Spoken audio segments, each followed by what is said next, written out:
Hello दोस्तों, कैसे हैं आप सब। दोस्तों मैं हूं सीए पंकज सरावगी और आज की जो वीडियो है वो है सीएमए इंटर स्टूडेंट्स के लिए। आईसीएमएआई इंस्टीट्यूट ने दिसंबर 2024 के लिए MQP model question paper release कर दिए हैं। अभी सीएमए इंटर के ही रिलीज किए हैं। जिस दिन मैं ये वीडियो बना रहा हूं तब तक जल्दी ही सीएमए फाइनल के भी मॉडल क्वेश्चन पेपर रिलीज कर दिए जाएंगे।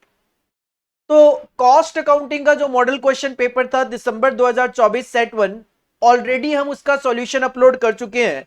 उसका मैं लिंक डिस्क्रिप्शन बॉक्स में दे दूंगा और आप हमारे प्लेलिस्ट में जाके भी देख सकते हो। सिमिलरली हमने ओएमएसएम का जो model question paper set one था उसका भी सॉल्यूशन हमारे यूट्यूब चैनल पे अपलोड कर दिया है। डिस्क्रिप्शन बॉक्स में लिंक मैं उसका भी डाल देता हूं, और या फिर आप प्लेलिस्ट में जाके जून 2024 मॉडल क्वेश्चन पेपर की प्लेलिस्ट में जाके सॉल्यूशन देख सकते हो। और आज मैं आपके लिए लेकर आया हूं सीएमए इंटर का पेपर नंबर 11 जो है आपका financial management and business data analytics. उसका जो दिसंबर 24 के लिए इंस्टीट्यूट ने set one model question paper release किया है। आज हम यहां पे इसका सॉल्यूशन डिस्कस करने वाले हैं, वो भी फुल डिटेल में सॉल्यूशन हम यहां पे डिस्कस करने वाले हैं।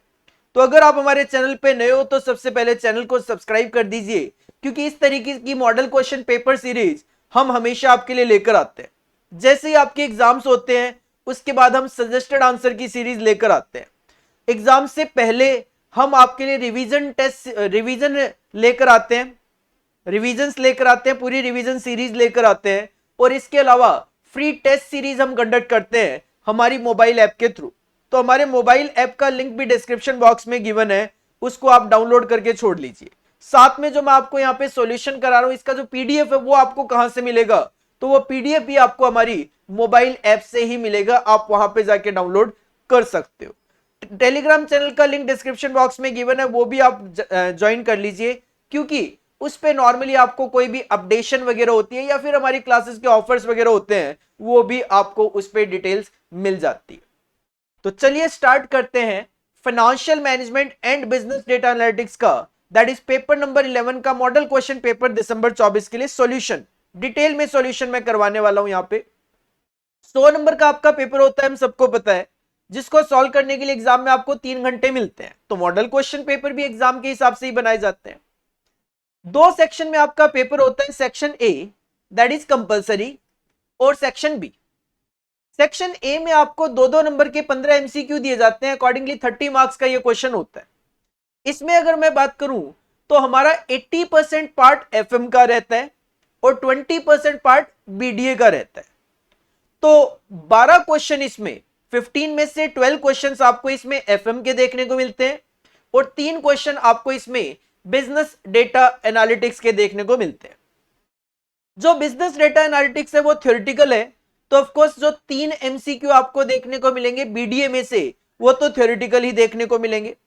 और इसके बाद एफएम का जो पार्ट है एग्जाम में थोड़ा बहुत वेरिएशन हो सकता है, बट अगर मैं इसमें बात करूं तो 1 2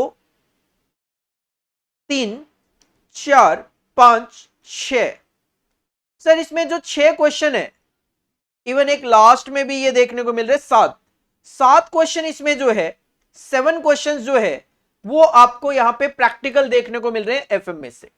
12 में से 7 क्वेश्चन अगर आपको प्रैक्टिकल मिल जाए एफएम के, सर काफी अच्छा है। और नॉर्मली हम इसी तरीके का एग्जाम पैटर्न एक्सपेक्ट करते हैं जो एमटीपी में एमक्यूपी में होता है। तो इसी तरीके का हम एक्सपेक्ट करेंगे एग्जाम में, कि एग्जाम में अपने को 7 यहां पे है तो 6 से 8 एमसीक्यू प्रैक्टिकल देखने को मिल जाएंगे एफएम में, बाकी थियोरेटिकल देखने को मिलेगा और बीडीए में से तो थ्योरी होता ही है। इसके अलावा जो सेक्शन बी है पूरा सॉल्यूशन करवाने वाला हूं मैं, जस्ट एक बार आपको पेपर का ओवरव्यू दे देता हूं क्या है, उसके बाद एक एक क्वेश्चन सॉल्व करेंगे। सेक्शन बी में अगर बात करें तो आपको 7 में से 5 क्वेश्चन यहां पे अटेम्प्ट करने होते हैं और हर एक क्वेश्चन की वेटेज 14 मार्क्स की होती है। तो 30 मार्क्स का आप ऑलरेडी सेक्शन ए अटेम्प्ट कर चुके, तो यहां पे 14 इंटू 5 अटेम्प्ट करोगे तो 70 नंबर का यहां पे अटेम्प्ट करना है। इसमें अगर मैं बात करूं तो जो क्वेश्चन नंबर 2 है वो थ्योरी रहता है, हमेशा थ्योरी रहता है, जिसमें पार्ट ए जो है वो एफएम का है, पार्ट बी जो है वो बीडीए का है। सर थ्योरी अटेम्प्ट करने की जरूरत ही नहीं है आपको, क्योंकि अपने को केवल 5 क्वेश्चन अटेम्प्ट करने हैं। क्वेश्चन नंबर 3 पूरा का पूरा आपको 7 मार्क्स का, 14 मार्क्स का प्रैक्टिकल मिल जाता है। प्रैक्टिकल मिल जाता है पूरा। सिमिलरली क्वेश्चन नंबर 4 के भी दो पार्ट, दोनों पार्ट आपको 14 मार्क्स के प्रैक्टिकल मिल जाते हैं। क्वेश्चन नंबर 5 में दो पार्ट फिर से प्रैक्टिकल मिल जाता है 14 मार्क्स का। क्वेश्चन नंबर 6 भी पूरा 14 मार्क्स का प्रैक्टिकल, और सर क्वेश्चन नंबर 7 भी पूरा प्रैक्टिकल। तो हो गए 5 क्वेश्चन। क्वेश्चन नंबर 3, 4, 5, 6, 3, 4, 5, 6 और 7 सर हो गए 70 मार्क्स का। तो आप चाहो तो इसी तरीके का पेपर का पैटर्न रहता है, आप 70 मार्क्स का यहां पे प्रैक्टिकल अटेम्प्ट कर सकते हो। हाँ, और क्वेश्चन नंबर 8 जो है वो आपका थ्योरी रहता है, जो कि आपको दिया जाता है बीडीए में से। लेकिन मैं कहता हूं ये क्वेश्चन भी तो छोड़ सकता हूं मैं, क्योंकि मुझे तो 7 में से 5 ही अटेम्प्ट करने। तो इस एनालिसिस का पर्पस ये था बताने का कि इंस्टीट्यूट ने बोला जरूर है कि हम 80% एफएम में से पूछेंगे, 20% बीडीए में से पूछेंगे। पूछ भी रहे हैं, लेकिन जब चॉइस की बात आ रही है तो मैं चॉइस कुछ इस तरीके से कर पा रहा हूं कि मैं 70 मार्क्स का तो डिस्क्रिप्टिव के अंदर पूरा एफएम अटेम्प्ट कर पा रहा हूं। एमसीक्यू में मैं 30 में से 24 मार्क्स का एफएम अटेम्प्ट कर पा रहा हूं। एमसीक्यू में 6 नंबर के मुझे बीडीए के क्वेश्चन अटेम्प्ट करने पड़ रहे हैं, जबकि 3 एमसीक्यू है। इसका मतलब कहीं ना कहीं पेपर का पैटर्न इस तरीके का है कि आप चाहो तो 94 मार्क्स का एफएम अटेम्प्ट कर सकते हो, 94 मार्क्स का एफएम अटेम्प्ट कर सकते हो, और केवल 6 मार्क्स का आपको यहां पे बीडीए अटेम्प्ट करना पड़ेगा। मैं एफएम पे ज्यादा जोर क्यों दे रहा हूं? मैं एफएम पे ज्यादा जोर इसलिए दे रहा हूं कि एफएम जो है वो प्रैक्टिकल है, जिसमें ज्यादा मार्क्स लाने के चांसेस बनते हैं, जबकि बीडीए जो है वो थ्योरेटिकल है। अगर बीडीए का आप 7 मार्क्स का एक थ्योरी क्वेश्चन अटेम्प्ट करोगे तो सर उसमें full out of full marks आने के चांसेस तो बहुत रेयर होते हैं। तो कहीं ना कहीं कोशिश करो कि एफएम जो है वो अपना स्ट्रांग रखो, ताकि मैक्सिमम टू मैक्सिमम मार्क्स आप एफएम के अंदर यहां पे लेकर आ सको। चलिए स्टार्ट करते हैं सेक्शन ए कंपलसरी क्वेश्चन से, जिसमें choose the correct option 2 marks के 15 एमसीक्यू है। Question number 1, point number 1, blank represent that portion of total risk which is attributable to factors that affect the market as a whole। Sir total risk जो होती है उसमें एक तो market risk होती है, एक अपनी इंटरनल रिस्क होती है। तो मार्केट को इंडिकेट किया जाता है सिस्टमेटिक रिस्क से। तो पॉइंट नंबर 1 का आंसर होगा A, systematic risk. Systematic risk. Second point आपको थोड़ा सा प्रैक्टिकल दे दिया, टाइम वैल्यू ऑफ मनी के टॉपिक में से। कहते हैं if the rate of interest is 12%, what are the doubling period as per rule 72 and rule of 69 respectively। rule 72 जो है वो कहते हैं 72 divide by rate of interest, तो 72 divide by 12, 6 years will be your answer। 6 years will be your answer। Already जो questions है practical उनके solution मैंने आपके लिए तैयार कर रखे हैं, और इसका जो पीडीएफ है वो आप हमारी मोबाइल ऐप पर जाकर डाउनलोड कर सकते हो। मोबाइल ऐप का लिंक डिस्क्रिप्शन बॉक्स में गिवन है, मोबाइल ऐप का लिंक डिस्क्रिप्शन बॉक्स में गिवन है। और अगर रूल 69 आपको अप्लाई करना हो तो इसका फॉर्मूला है डबलिंग पीरियड का 69 divide by rate of interest plus 0.35। तो 69 divide by rate of interest है 12 प्लस 0.35 फिक्स है, इट विल बी 6.1 ईयर। तो 6 years और 6.1 years, your correct answer will be C. 6 years and 6.1 years, your correct answer will be C. C will be your correct answer. Next, point number 3, the first computerized online stock exchange in India was, as per your study material, पहला जो computerized online stock exchange है India में वो है OTCEI, over the counter exchange of India। B will be your correct answer। B will be your correct answer। Fourth, फिर से आपको एक प्रैक्टिकल देखने को मिल गया कैपिटल स्ट्रक्चर के चैप्टर में से। कहते हैं what is the value of levered firm L limited if it has the same EBIT as an unlevered firm U limited। एक levered firm है L limited और एक unlevered firm है U limited, और ये जो unlevered firm है U limited, इसकी वैल्यू है 700 लाख रुपए, 700 लाख। ये जो levered firm है has a debt of rupee 200 lakh और टैक्स का रेट है 35%, और अपने को MM अप्रोच अप्लाई करना है। तो MM अप्रोच कहता है value of levered firm is equal to value of unlevered firm plus debts into tax rate. तो 700 लाख रुपए तो एज इट इज कॉपी हो जाएगा, उसमें प्लस हो जाएगा 200 इंटू 35%, 70 लाख रुपए। तो 700 plus 70 770 lakh will be your correct answer. और इसका सॉल्यूशन जो है वो आपको यहां पे मिल जाएगा। Value of L limited is equal to value of U limited plus debt into tax rate. U limited की वैल्यू 700 लाख गिवन है, डेट है 200, तो 200 का 35% 70 lakh. Your final answer will be 770 lakh. A will be your final answer. A will be your final answer. Next point number 5, higher net working capital leads to blank higher या lower liquidity and higher profitability. Sir अगर working capital ज्यादा होगा तो that will indicate higher liquidity and higher profitability. Your correct answer will be A, higher. A will be your correct answer, higher. Next point number 6, conversion of marketable securities into cash entails a fixed cost of ₹1000 per transaction। कहते हैं जब आप marketable securities को cash में convert करवाओगे तो 1000 रुपए पर ट्रांजेक्शन की कॉस्ट आएगी। What will be the optimal conversion size as per Baumol model of cash management. अब बाउमल मॉडल का जो कैश मैनेजमेंट होता है उसका फॉर्मूला होता है 2 into annual requirement of cash. Sir annual requirement of cash given ही नहीं है क्वेश्चन में। इनटू टी, ट्रांजैक्शन कॉस्ट तो चलो गिवन है, डिवाइडेड बाय हमें चाहिए holding cost that is rate of interest.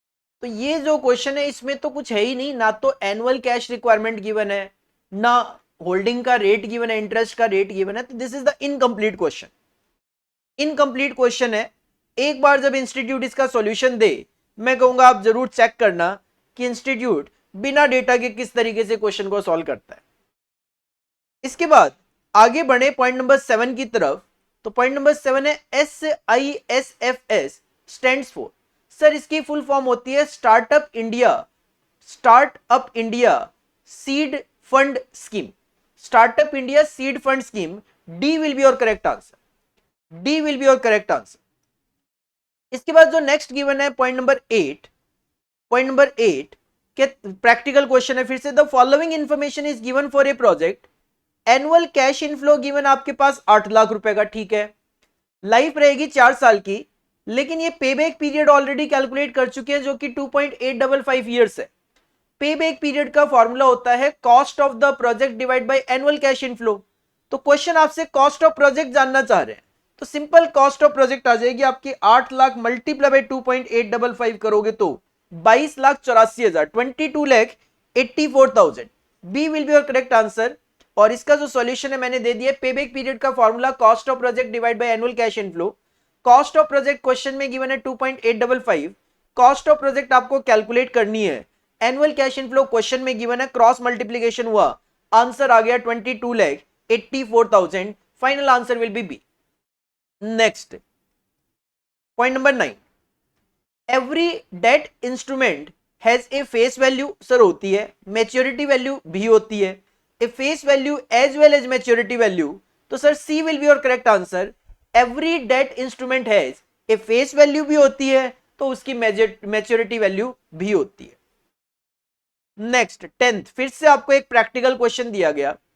कहते हैं इफ द करंट रेशियो है 2.4:1 एंड वर्किंग कैपिटल आपका 25,20,000, तो ठीक है, find out the amount of current assets and current liability. Sir simple question, अगर 2.4:1 करंट रेशियो है तो अगर 1 करंट लाइबिलिटी है तो करंट एसेट है 2.4 और वर्किंग कैपिटल क्या होता है, current asset minus current liability. तो इसका सॉल्यूशन मैंने आपको यहां पे करके दिया हुआ है कि सर इसका मतलब करंट लाइबिलिटी को अगर मैं x एज्यूम करूं तो current asset will be 2.4x। Working capital क्या होता है, current asset minus current liability. तो working capital current asset minus current liability, current asset है 2.4x, करंट लाइबिलिटी है x, तो ये हो गया 1.4x। और इसके इक्वल हमें एक फिगर गिवन है जो कि 25,20,000 है। तो इसको सॉल्व करके आपको आपकी current liability that is x पता चल गया, 25,20,000 डिवाइड बाय 1.4, 18 लाख रुपए करंट लाइबिलिटी आ गया। और अगर 18 लाख रुपए करंट लाइबिलिटी है तो इसका 2.4 टाइम्स 43,20,000 आपका करंट एसेट्स होगा। तो करंट एसेट्स होगा 43,20,000, करंट लाइबिलिटी होगा 18 lakh. A will be your correct answer. तो काफी इजी जैसे क्वेश्चन और इसी तरीके के क्वेश्चन अपने को एग्जाम में भी ऑलमोस्ट देखने को मिलते हैं। नेक्स्ट 11 जो है that is again a practical question. कहते हैं प्रोजेक्ट हैज ए 10% डिस्काउंटेड, मतलब 10% का डिस्काउंटिंग रेट है। पेबैक है इनका 2 साल का, पेबैक है 2 साल का, with annual after tax cash inflows commencing from year and 2, आपको जो कैश इनफ्लो स्टार्ट होंगे वो सेकेंड ईयर के एंड में स्टार्ट होंगे और चौथे साल तक जाएंगे 400 लाख का। कहते हैं how much would have been initial cash outlay, initial cash outflow कितना हो which was fully made at the beginning of year 1। तो देखो आपको सेकेंड ईयर से पैसा आना शुरू हुआ, आपको सेकेंड ईयर से पैसा आना शुरू हुआ, कितना, हर साल 400 लाख का, और आपका पेबैक भी कितना है, 2 साल का, आपका पेबैक भी कितना है, 2 साल का।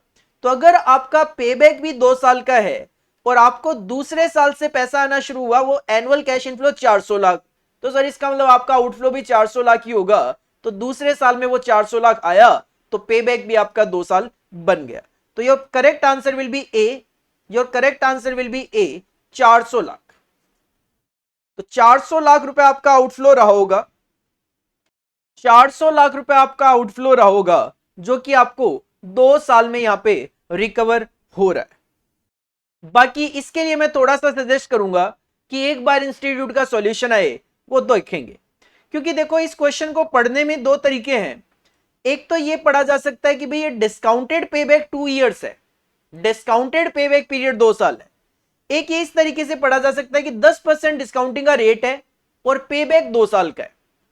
लेकिन अगर मैं 10% अलग पढ़ूं और डिस्काउंटेड पेबैक 2 साल पढ़ूं, तो डिस्काउंटेड पेबैक के केस में तो फिर डिस्काउंटिंग होती है, और डिस्काउंटिंग के केस में यहां पे कैलकुलेशन बन नहीं रही, क्योंकि अगर आपका डिस्काउंटिंग पेबैक पीरियड 2 साल का हो तो दूसरे साल में आपको 400 लाख रुपए मिलेगा, और 10% की अगर मैं फैक्टर की बात करता हूं तो 10% का 2 साल का फैक्टर 0.826 बनता है, और इंटू 400 करूं तो ये 330 लाख के आसपास बनता है, जो कि ऑप्शन में नहीं है।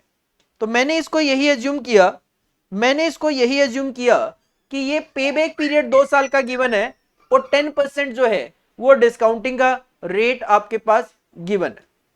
तो मेरे अकॉर्डिंगली करेक्ट आंसर जो होगा that will be A, 400 lakh रुपए जो है that will be the correct answer.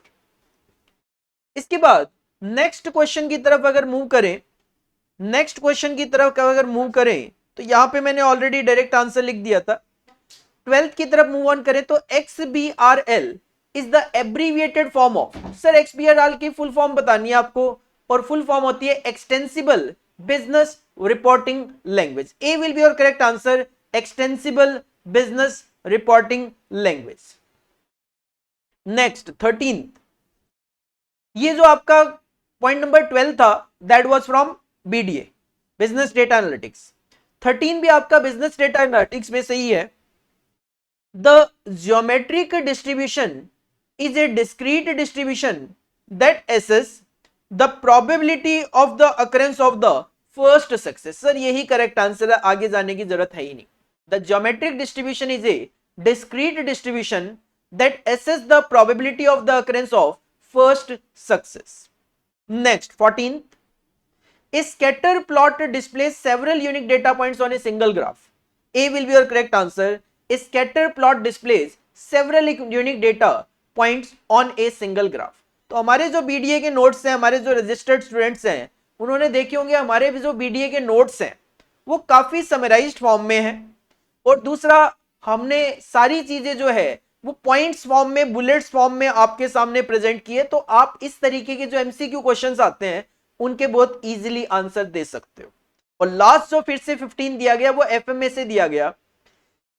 Interpretation पूछिए, कहते हैं if A firm has a degree of operating leverage 2.8, तो सर DOL की इंटरप्रिटेशन ये होती है अगर सेल्स में आपका 1% का चेंज होगा तो 2.8% चेंज होगा EBIT में।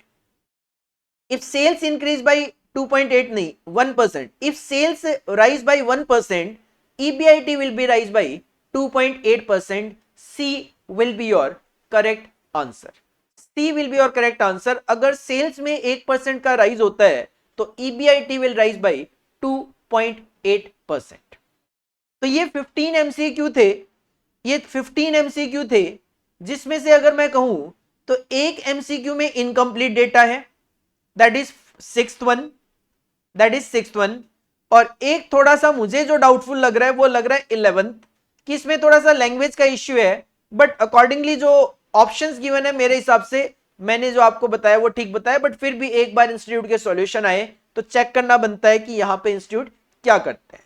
बाकी मैंने एनालिसिस आपको बता ही दिया कि इस 15 में 3 एमसीक्यू बीडीए में से है और 12 एमसीक्यू एफएम में से है, जो कि एज पर इंस्टीट्यूट सिलेबस ही है। 80% is from financial management, 20% is from business data analytics. तो अगर आपका कॉन्सेप्ट क्लियर है तो एग्जाम में अगर ठीक ठाक क्वेश्चन आते हैं तो आप 30 आउट ऑफ 30 मार्क्स भी लेकर आ सकते हो। क्यों? क्योंकि सर इसमें 7-8 तो एमसीक्यू आपको एफएम के प्रैक्टिकल मिल जाते हैं जो बहुत बेसिक से होते हैं। आप चैप्टर जब स्टार्ट करते हैं, कोई भी चैप्टर, उसमें आपको देखने को मिल जाते हैं। और जो थ्योरेटिकल है उसके लिए मैं सिंपली कहूंगा, एक तो इंस्टीट्यूट ने जो बिट क्वेश्चन की बुकलेट इश्यू करी हुई थी ओल्ड सिलेबस की एफएम की, उसको आप रेफर कर सकते हो, आज भी वो वैलिड है, कोई दिक्कत वाली बात नहीं है। इसके अलावा जो चैप्टर के एंड में, स्टडी मटेरियल में चैप्टर के एंड में जो एमसीक्यूज होते हैं वो आप रेफर कर लो। ज्यादा से ज्यादा जो पिछले एग्जामिनेशंस में एफएम के जो एग्जाम्स थे उनमें जो एमसीक्यूज आए हुए हैं वो आप रेफर कर लो, मोर देन सफिशिएंट होते हैं अगर ये आपने किए हुए हैं तो। बाकी तो हमारा एफएम का कॉन्सेप्ट क्लियर होना चाहिए, उसके बेसिस पे हम इजीली अपने एमसीक्यूज के आंसर दे सकते हैं। साथ के साथ मैं सेक्शन बी में अगर बात करूं तो सेक्शन बी में मैंने आपको एनालाइज करवा दिया कि सर 7 में से 5 क्वेश्चन आपको अटेम्प्ट करने होते हैं। हर क्वेश्चन की वेटेज 14 मार्क्स की है, दो पार्ट कर दिए हर एक क्वेश्चन के 7-7 मार्क्स के। और क्वेश्चन नंबर 2 और क्वेश्चन नंबर 8 थ्योरी है। देखो थ्योरी क्वेश्चन का आंसर मैं यहां पे रीड नहीं करना चाहूंगा, मैं आपको थ्योरी क्वेश्चन का आंसर बता देता हूं, क्योंकि देखो क्वेश्चन नंबर 2 और 8 में कह रहा हूं अटेम्प्ट करने की जरूरत ही नहीं है। बट फिर भी ठीक है, कोई बच्चा कहता नहीं मैं तो थ्योरी अटेम्प्ट करके आऊंगा, भाई जिद है बच्चे की, मैं तो करके आऊंगा थ्योरी, तो ठीक है ना, आप करो। मैं आपको बता देता हूं क्वेश्चन नंबर 2 ए में इन्होंने कहा explain the registration requirement of NBFC and describe what is RNBC, that is residuary non banking company. RNBC क्या होता है, एनबीएफसी रजिस्ट्रेशन की रिक्वायरमेंट बताओ और आरएनबीसी क्या है वो बताओ। तो आप अपने स्टडी मटेरियल के पेज नंबर 67 पे जाओ, पेज नंबर 67 पे आपको रजिस्ट्रेशन रिक्वायरमेंट दिख जाएगी एनबीएफसी की, और पेज नंबर 68 पे आपको आरएनबीसी क्या है वो देखने को मिल जाएगा, आप वहां से रीड कर सकते हो। प्रैक्टिकल क्वेश्चन भले ही स्टडी मटेरियल में से हो फिर भी मैं करवाऊंगा, क्योंकि प्रैक्टिकल क्वेश्चन में देखो होता क्या है, फिगर कहां से आई, क्वेश्चन को अंडरस्टैंड करना, ये सारी चीजें मैटर करती है, तो वो तो मैं आपको करवाने वाला हूं डिटेल। और बी जो पार्ट है इसका वो बीडीए में से है, बिजनेस डेटा एनालिटिक्स में से।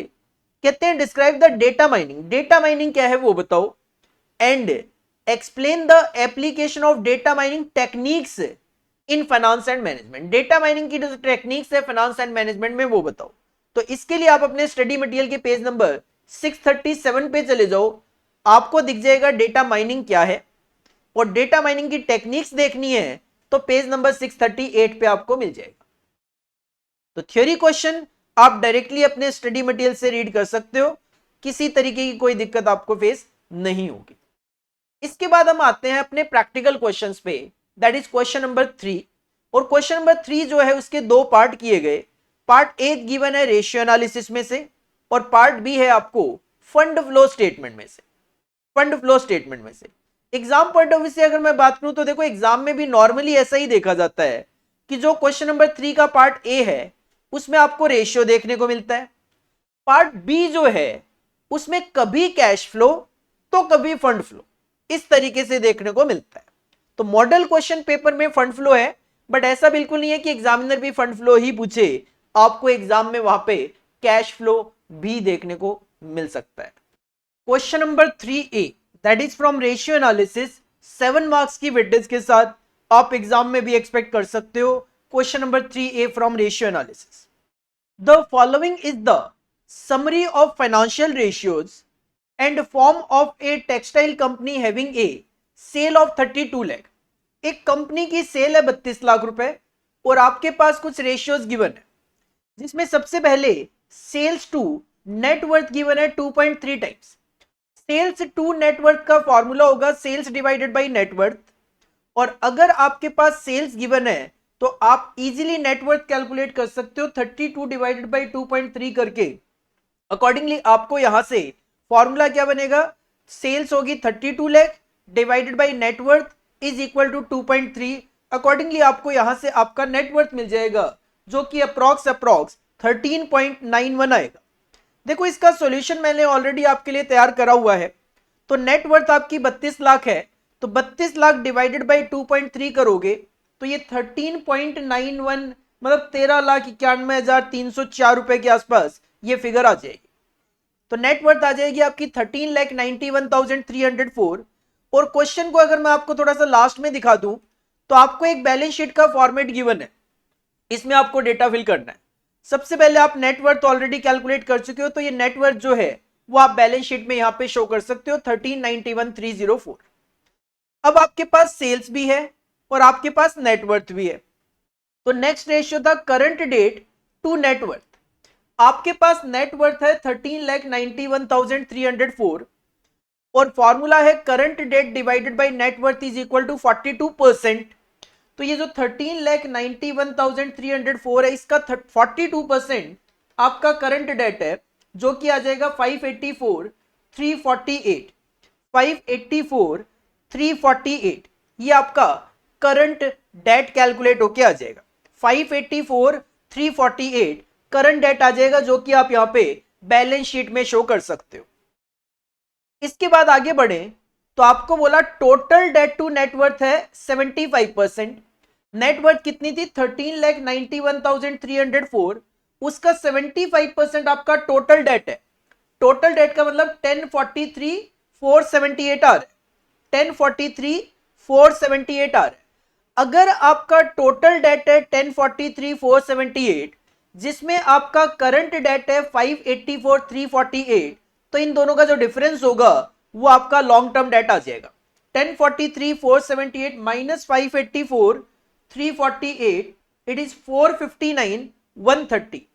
459,130 आपका लॉन्ग टर्म डेट कैलकुलेट होके आ जाएगा। 459,130 आपका लॉन्ग टर्म डेट आ जाएगा। अकॉर्डिंगली आपका ये जो लाइबिलिटी साइड है ये कंप्लीट हो जाएगा 24,34,782। इसके बाद नेक्स्ट है करंट रेशियो। करंट रेशियो का फॉर्मूला होता है करंट एसेट अपॉन में करंट लाइबिलिटी।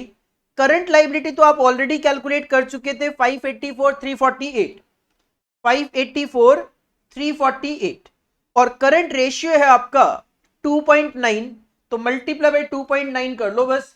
16,94,609, 16,94,609 ये आपका करंट एसेट्स कैलकुलेट होके आ जाएगा। लॉन्ग टर्म डेट मैंने आपको कैलकुलेट करवा दिया।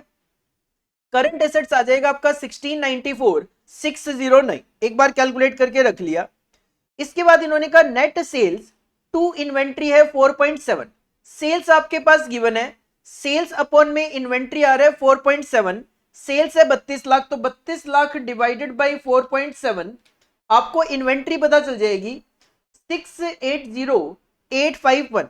680,851 आपका इन्वेंट्री कैलकुलेट होके आ जाएगा। एसेट साइड में आप यहां पे स्टॉक शो कर सकते हो, इन्वेंट्री शो कर सकते हो 680,851, 680,851। आगे और बढ़े तो fixed assets to net worth given था। नेटवर्थ आपने कैलकुलेट किया था 13,91,304 और फिक्स्ड एसेट टू नेटवर्थ है 53.2%, मतलब इसका 53.2% आपका फिक्स्ड एसेट है। तो फिक्स्ड एसेट आ गया आपका 740,173, 740,173। तो 740,173 आपका फिक्स्ड एसेट आ गया। ये फिक्स्ड एसेट भी यहां पे लिख दिया, फिक्स्ड एसेट भी यहां पे लिख दिया। और आगे बढ़ते हैं, और आगे बढ़े तो सर यहां पे जो बैलेंस शीट का फॉर्मेट था उसके अंदर डेटर्स की अमाउंट ऑलरेडी लिखी हुई थी 568,889, 568,889 ये फिगर ऑलरेडी लिखी हुई थी।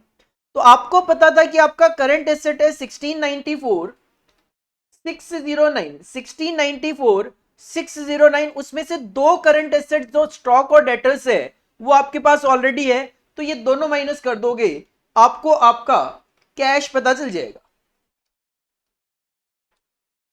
444,869, ये आपको कैश पता चल गया और इसका टोटल करोगे आपकी बैलेंस शीट कंप्लीट है। तो ये रेशियो का एक इजी सा क्वेश्चन आपके मॉडल क्वेश्चन पेपर में दिया गया 7 मार्क्स की वेटेज के साथ। ये तो नहीं कहूंगा कि इतना इजी क्वेश्चन शायद आपको देखने को मिले ना मिले, कई बार इजी आता है तो कई बार ट्रिकी क्वेश्चन भी एग्जाम में आ जाता है, बट हाँ क्वेश्चन नंबर 3A आप रेशियो में से 7 मार्क्स का एक्सपेक्ट कर सकते हो। ये नॉर्मली हर बार अपने को एग्जाम में देखने को मिल जाता है। Next question, question number 3B। Question number 3B देखो 7 मार्क्स के लिए काफी लेंथी है मेरे अकॉर्डिंगली। कहते हैं the following is the balance sheet of gamma limited for the year ending March 31 2023 and March 31 2024। Balance sheet given आपके पास एज ऑन 31 मार्च 2023 और 24। आपके पास कैपिटल एंड लायबिलिटीज में शेयर कैपिटल गिवन है। शेयर कैपिटल में आप change analyse कर सकते हो। यहां पे जब हम फंड फ्लो स्टेटमेंट बनाते हैं तो फंड फ्लो स्टेटमेंट में हम शेयर कैपिटल का चेंज कंसीडर करते हैं। 787,500 माइनस 6,75,000, 1,12,500। तो ये क्या होता है, ये सोर्स ऑफ कैपिटल होता है, ये क्या होता है, सोर्स ऑफ फंड होता है। तो इसका डिफरेंस है 1,12,500। आपका इक्विटी शेयर कैपिटल बढ़ा है तो that will be your sources of fund. इसका सॉल्यूशन भी ऑलरेडी आपके लिए तैयार है यहां पे मेरे पास। तो जब आप in the books of gamma limited fund flow statement बनाते हो तो 1,12,500 आप यहां पे issue increase in share capital या इश्यू ऑफ शेयर कैपिटल के नाम से शो कर सकते हो। This is the difference of these two figures. General reserve में आपका चेंज है, ये जनरल रिजर्व में जो चेंज है वो हम फंड फ्रॉम ऑपरेशंस की जो कैलकुलेशन है उसमें कंसीडर करते हैं। फंड फ्रॉम ऑपरेशन की जो कैलकुलेशन है उसमें हम कंसीडर करते हैं, उसमें हम कंसीडर करते हैं। ठीक है, ये करवाऊंगा मैं भी आपको। Capital reserve profit on sale of investment given है माइनस 1,12,500 और यहां पे 11,250। इसके बाद प्रॉफिट एंड लॉस अकाउंट है 3,37,500 से 2,25,500 रुपए हो गया। 15% डिवेंचर जो है वो है 11,250 से 2,25,000। तो ये इश्यू ऑफ डिवेंचर्स वगैरह होगा। इसमें एडिशनल इंफॉर्मेशन भी अपने को पढ़नी पड़ती है, जब तक नहीं पढ़ लेते तब तक ट्रीटमेंट थोड़ा सा मुश्किल रहता है। एक्रूड एक्सपेंसेस गिवन है, क्रेडिटर्स गिवन है, provision for dividends, provision for taxation, और ये टोटल है, ये टोटल है। इसके अलावा फिक्स्ड एसेट्स आपके पास गिवन है जो बड़ी है, एक्यूमुलेटेड डेप्रिसिएशन गिवन है, नेट फिक्स्ड एसेट गिवन है, ये नेट फिक्स्ड एसेट गिवन है आपका। लॉन्ग टर्म इन्वेस्टमेंट गिवन है, कॉस्ट सेम है सर। स्टॉक गिवन है कॉस्ट पे, डेटर्स गिवन है net of provision for doubtful debts of ₹45,000 and 56,250 respectively for 23 and 24। ये 23 और 24 है, ये 2023 है, ये 2024 है। तो ये जो फिगर्स हैं ये net of provision for doubtful debt 45,000 और 56,250 है। देखते हैं अभी। बिल्स रिसीवेबल गिवन है, प्रीपेड एक्सपेंस गिवन है, मिसलेनियस एक्सपेंडिचर गिवन है, और ये आपको फिर से टोटल करके दिया हुआ है। इसके बाद काफी सारी एडिशनल इंफॉर्मेशन भी है। कहते हैं during the year 2023-24 fixed assets with A net book value of ₹11,250, net book value 11,250 जिसपे एक्यूमुलेटेड डेप्रिसिएशन लग चुका था 33,750, आपने 9,000 रुपए में बेच दिए। एक तो फिक्स्ड एसेट का ये ट्रांजेक्शन है, ऊपर ये फिक्स्ड एसेट है, ये एक्यूमुलेटेड डेप्रिसिएशन है। तो दो अकाउंट बनाने पड़ेंगे आपको, एक फिक्स्ड एसेट का, एक एक्यूमुलेटेड डेप्रिसिएशन का। एक तो फिक्स्ड एसेट से रिलेटेड ये एडिशनल इंफॉर्मेशन है। इसके अलावा अगर मैं देखूं तो फिक्स्ड एसेट से रिलेटेड और कोई भी एडिशनल इंफॉर्मेशन नहीं गिवन है। तो आप पहले फिक्स्ड एसेट्स की कैलकुलेशन देख लो, फिक्स्ड एसेट्स की कैलकुलेशन देख लो। आप एक तो फिक्स्ड एसेट अकाउंट बनाओगे, एक एक्यूमुलेटेड डेप्रिसिएशन अकाउंट बनाओगे। पहले फिक्स्ड एसेट की मैं बात करता हूं। फिक्स्ड एसेट का ओपनिंग बैलेंस है 11,25,000 और क्लोजिंग बैलेंस है 13,50,000। तो ओपनिंग बैलेंस है टू बैलेंस 11,25,000 और क्लोजिंग बैलेंस है बाई बैलेंस 13,50,000, 13,50,000। इसके बाद क्वेश्चन ने कहा कि हमने एक एसेट बेची जिसपे 33,750 रुपए का एक्यूमुलेटेड डेप्रिसिएशन लग चुका था, तो आपको एक्यूमुलेटेड डेप्रिसिएशन अकाउंट भी ओपन करना पड़ेगा। एक्यूमुलेटेड डेप्रिसिएशन का ओपनिंग बैलेंस 225, क्लोजिंग बैलेंस 281, 250। तो एक्यूमुलेटेड का ओपनिंग बैलेंस बाई बैलेंस 225 और क्लोजिंग बैलेंस 281, 250। अब आप ये जो आपने एसेट बेची है इसके एक्यूमुलेटेड डेप्रिसिएशन की एंट्री कर दो। एंट्री होगी accumulated depreciation account debit to fixed asset. तो फिक्स्ड एसेट में आ जाएगा भाई एक्यूमुलेटेड डेप्रिसिएशन 33,750 और एक्यूमुलेटेड डेप्रिसिएशन में आ जाएगा टू एसेट्स जो बेची है 33,750। तो एक्यूमुलेटेड डेप्रिसिएशन तो यहाँ पे बैलेंसिंग फिगर में आपका 90,000 रुपए का कैलकुलेट होके आ जाएगा, जो कि जब आप फंड फ्रॉम ऑपरेशन बनाते हो तो उसके अंदर डेप्रिसिएशन आएगा 90,000 रुपए का। डेप्रिसिएशन आएगा 90,000 रुपए का जब आप फंड फ्रॉम ऑपरेशन बनाते हो तब। बात करूं मैं फिक्स्ड एसेट की, तो क्वेश्चन ने कहा था 9,000 रुपए में हमने एसेट बेची है, तो bank account debit to fixed asset 9,000 रुपए आप यहां पे शो कर दो। और आपको इसमें लॉस कितना हुआ, ये 11,250 की थी, तो 2,250 का आपका नुकसान हो गया। तो पूरी एंट्री ये हुई कि बैंक अकाउंट डेबिट 9,000 रुपए, profit and loss account debit 2,250 और टू आपका ये चला गया एसेट और एक्यूमुलेटेड डेप्रिसिएशन भी अलग से आ गया। तो 2,250 आपका प्रॉफिट है। तो बैलेंसिंग फिगर आएगी आपने कितनी एसेट खरीदी है, तो आपने 2,70,000 की फिक्स्ड एसेट यहां पे खरीदी है। फिक्स्ड एसेट खरीदना मतलब एप्लीकेशन ऑफ फंड करना। फिक्स्ड एसेट खरीदना मतलब एप्लीकेशन ऑफ फंड करना। तो जब आप फंड फ्लो स्टेटमेंट बनाओगे तो उसके अंदर परचेज ऑफ फिक्स्ड एसेट दिखाओगे एप्लीकेशन ऑफ फंड साइड में 2,70,000 रुपए, 2,70,000 रुपए।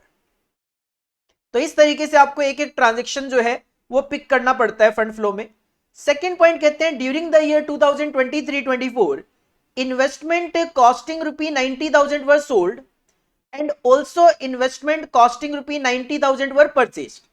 ठीक है, तो आपने 90,000 रुपए का तो इन्वेस्टमेंट खरीदा है, तो सबसे पहले तो जो खरीदा है उसको अगर आप शो करोगे तो फंड फ्लो स्टेटमेंट में इन्वेस्टमेंट परचेज आ जाएगा 90,000 रुपए का सीधा सीधा, क्योंकि ये एप्लीकेशन ऑफ फंड है। इसके बाद अगर मैं बात करूं तो आपने 90,000 रुपए का इन्वेस्टमेंट बेचा तो है, 90,000 रुपए का आपने इन्वेस्टमेंट बेचा तो है, लेकिन इससे रिलेटेड ऊपर भी कुछ गिवन था अपने पास, ऊपर भी अपने पास कुछ गिवन था। इन्वेस्टमेंट की अमाउंट तो सेम रह गई क्योंकि जितना आपने बेचा उतना ही आपने खरीदा था,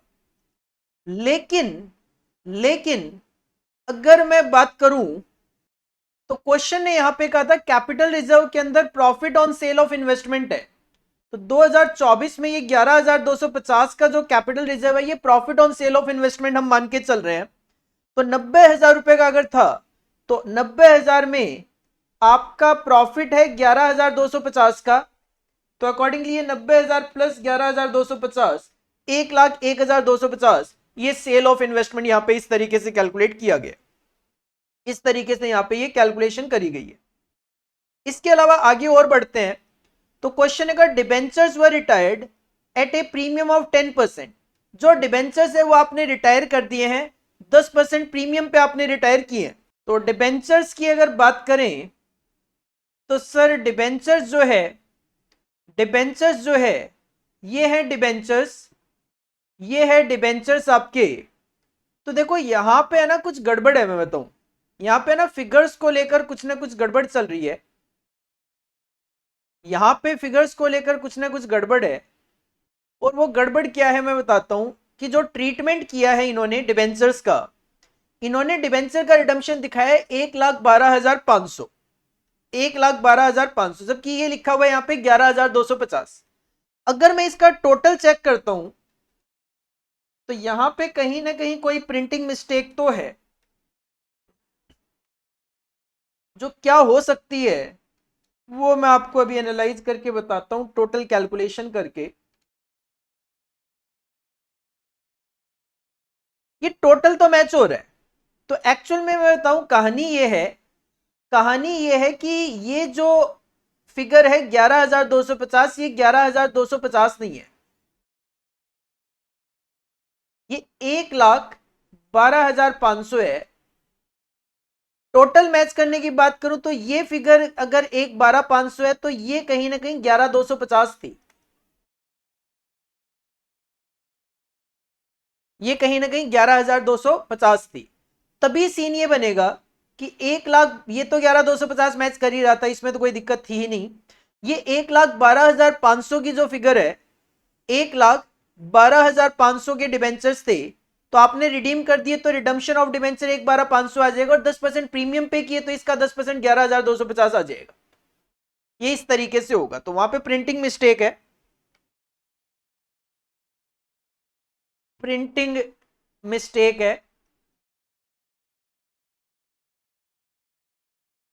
प्रिंटिंग मिस्टेक है, ये बिल्कुल 100% प्रिंटिंग मिस्टेक है। तो ये मैंने आपको ठीक करवा दी है। आगे बढ़ते हैं, आगे बढ़ते हैं। पॉइंट नंबर 4 कहते हैं tax of 61,875 was paid for 22-23।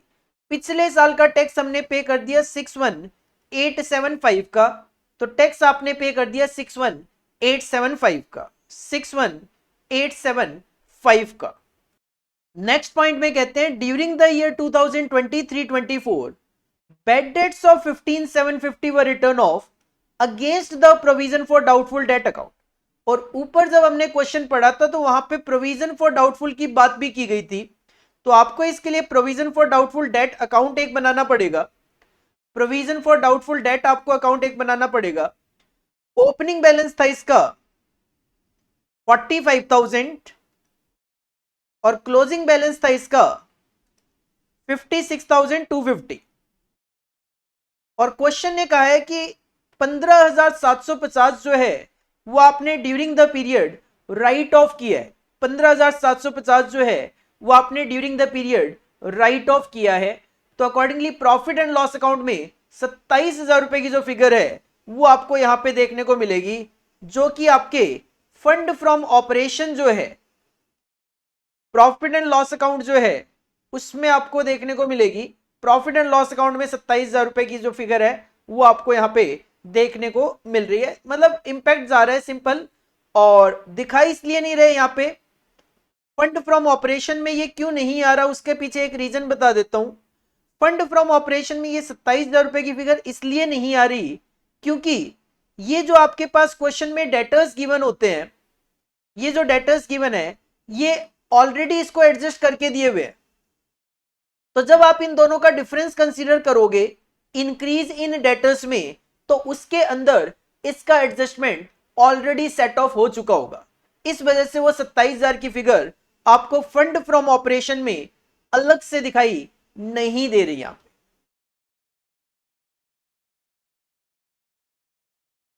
और कहते हैं प्रपोज डिविडेंड जो था पिछले साल का वो आपने पेड कर दिया है। प्रपोज्ड डिविडेंड पिछले साल का कहां पे है? प्रपोज्ड डिविडेंड पिछले साल का 78,750 था, तो वो आप यहां पे पेड कर चुके हो।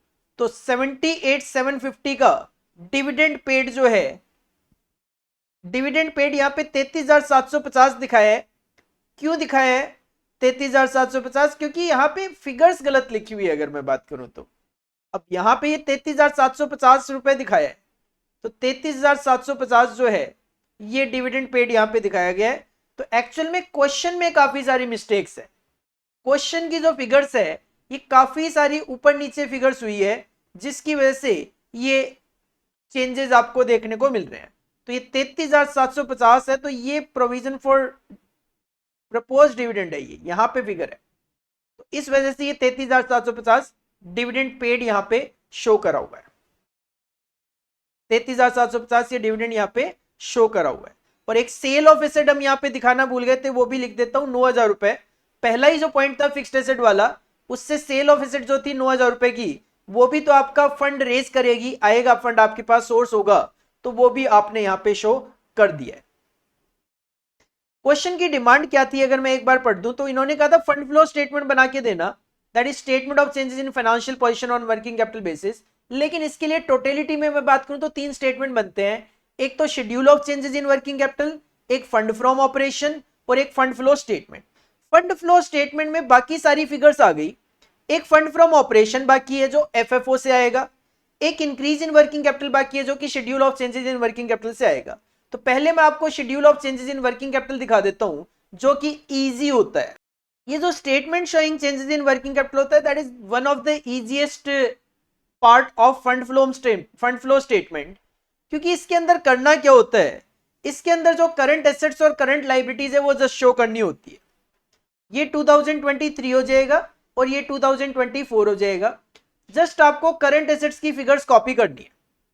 करंट एसेट्स की अगर मैं बात करूं तो करंट एसेट्स देख लो, स्टॉक 2,25,000 और 3,03,750, कॉपी करनी है just figures. Debtors, debtors sir debtors 253, 125 और 275, 675। इसके अंदर प्रोविजन फॉर डाउटफुल डेट वाला जो भी 27,000 रुपए का अमाउंट था वो सब एडजस्ट हो जाता है। नेक्स्ट बी आर 45,000 और 73, 125, 45,000 और 73, 125। नेक्स्ट प्रीपेड एक्सपेंसेस 11,250 और 13,500, 11,250 और 13,500। ये आ गया आपका total current assets, total current assets. और इसके बाद करंट लाइबिलिटीज की जो फिगर्स है वो आप कॉपी कर लो। करंट लाइबिलिटीज की जो फिगर्स है वो आप यहां पे कॉपी कर लो। एक्रूड एक्सपेंसेस है 1,80,000 और 13,500। इस फिगर में भी मुझे तो गड़बड़ी लग रही है, एक्रूड एक्सपेंसेस गड़बड़ है, बिल्कुल है। एक फिगर 11,250 और एक 13,500 है, एक 11,250 है, एक 13,500 है। तो ये जो 1,80,000 है ये कुछ और ही है, ये 1,80,000 जो है वो कुछ और ही है, ये 1,80,000 है ही नहीं। तभी मैं कह रहा हूं कि ये वाली जो फिगर्स है इन फिगर्स में झोल है, इन फिगर्स में झोल है कहीं ना कहीं। तो इसमें गड़बड़ है, इस फिगर को तो ठीक कर देता हूं, बाकी देखते हैं कहां पे क्या मिस्टेक है। ये जो एक्रूड एक्सपेंस है ये एक्चुअल में 1,80,000 है ही नहीं, ये है आपका 11,250, ये आपका 11,250। एक्रूड एक्सपेंस जो है ये है आपका 11,250। तो 11,250 और 13,500, 11,250 और 13,500। इसके बाद क्रेडिटर्स जो है ये है 180।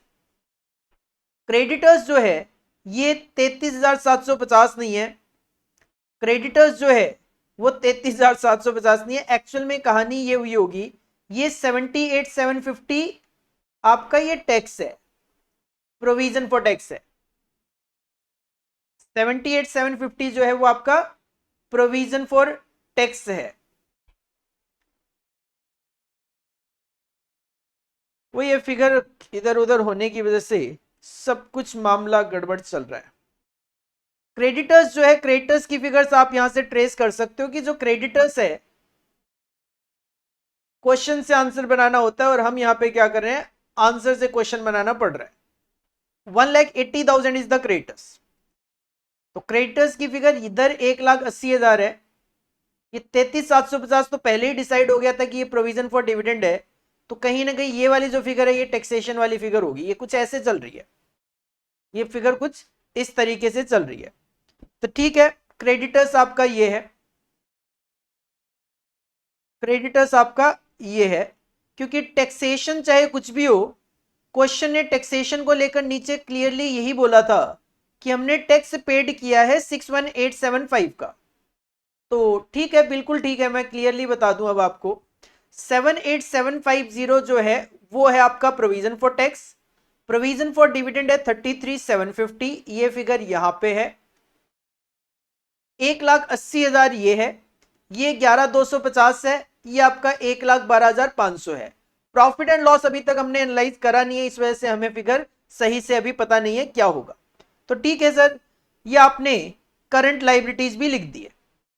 तो करंट लाइबिलिटीज का टोटल आ गया आपका 191,250 और 294,750। तो करंट एसेट्स में से करंट लाइबिलिटी माइनस करोगे तो आपका वर्किंग कैपिटल कैलकुलेट होके आएगा, वर्किंग कैपिटल कैलकुलेट होके आएगा। और वर्किंग कैपिटल आप देखो यहां पे कैलकुलेशन गलत करी हुई है शायद, चेक कर लेते हैं। 534,375 माइनस 191,250, ये आएगा 343,125 और इसको भी 343,125 बनाना है। तो ये फिगर हो गई आपकी 28,125। इसका मतलब वर्किंग कैपिटल जो है वो आपका 28,125 रुपए से बढ़ गया।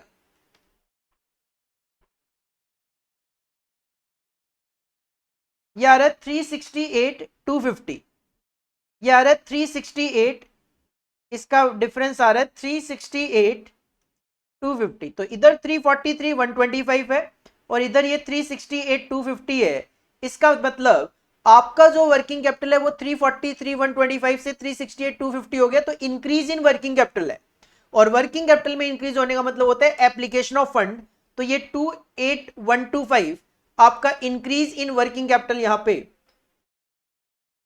28,125 इंक्रीज इन वर्किंग कैपिटल आपका फंड फ्लो स्टेटमेंट में आ जाएगा। इसके बाद बात आती है फंड फ्रॉम ऑपरेशन की। फंड फ्रॉम ऑपरेशन की, तो फंड फ्रॉम ऑपरेशन में सबसे पहले आप नेट प्रॉफिट लिया करते हो। अब जो नेट प्रॉफिट की फिगर है वो भी आपको यहां से क्लियर हो जाएगी।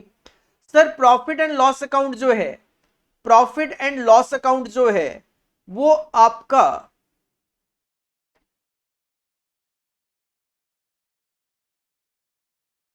ट्रांसफर टू रिजर्व, तो एक बार देख लो, ठीक है, 281,250 माइनस 2,25,000, 56,250, ट्रांसफर टू रिजर्व तो ओके है। Loss on sale of asset आपने निकाला ही था 2250, रिडम्पशन ऑन डिबेंचर भी हमने 11,250 कैलकुलेट कर ही लिया था।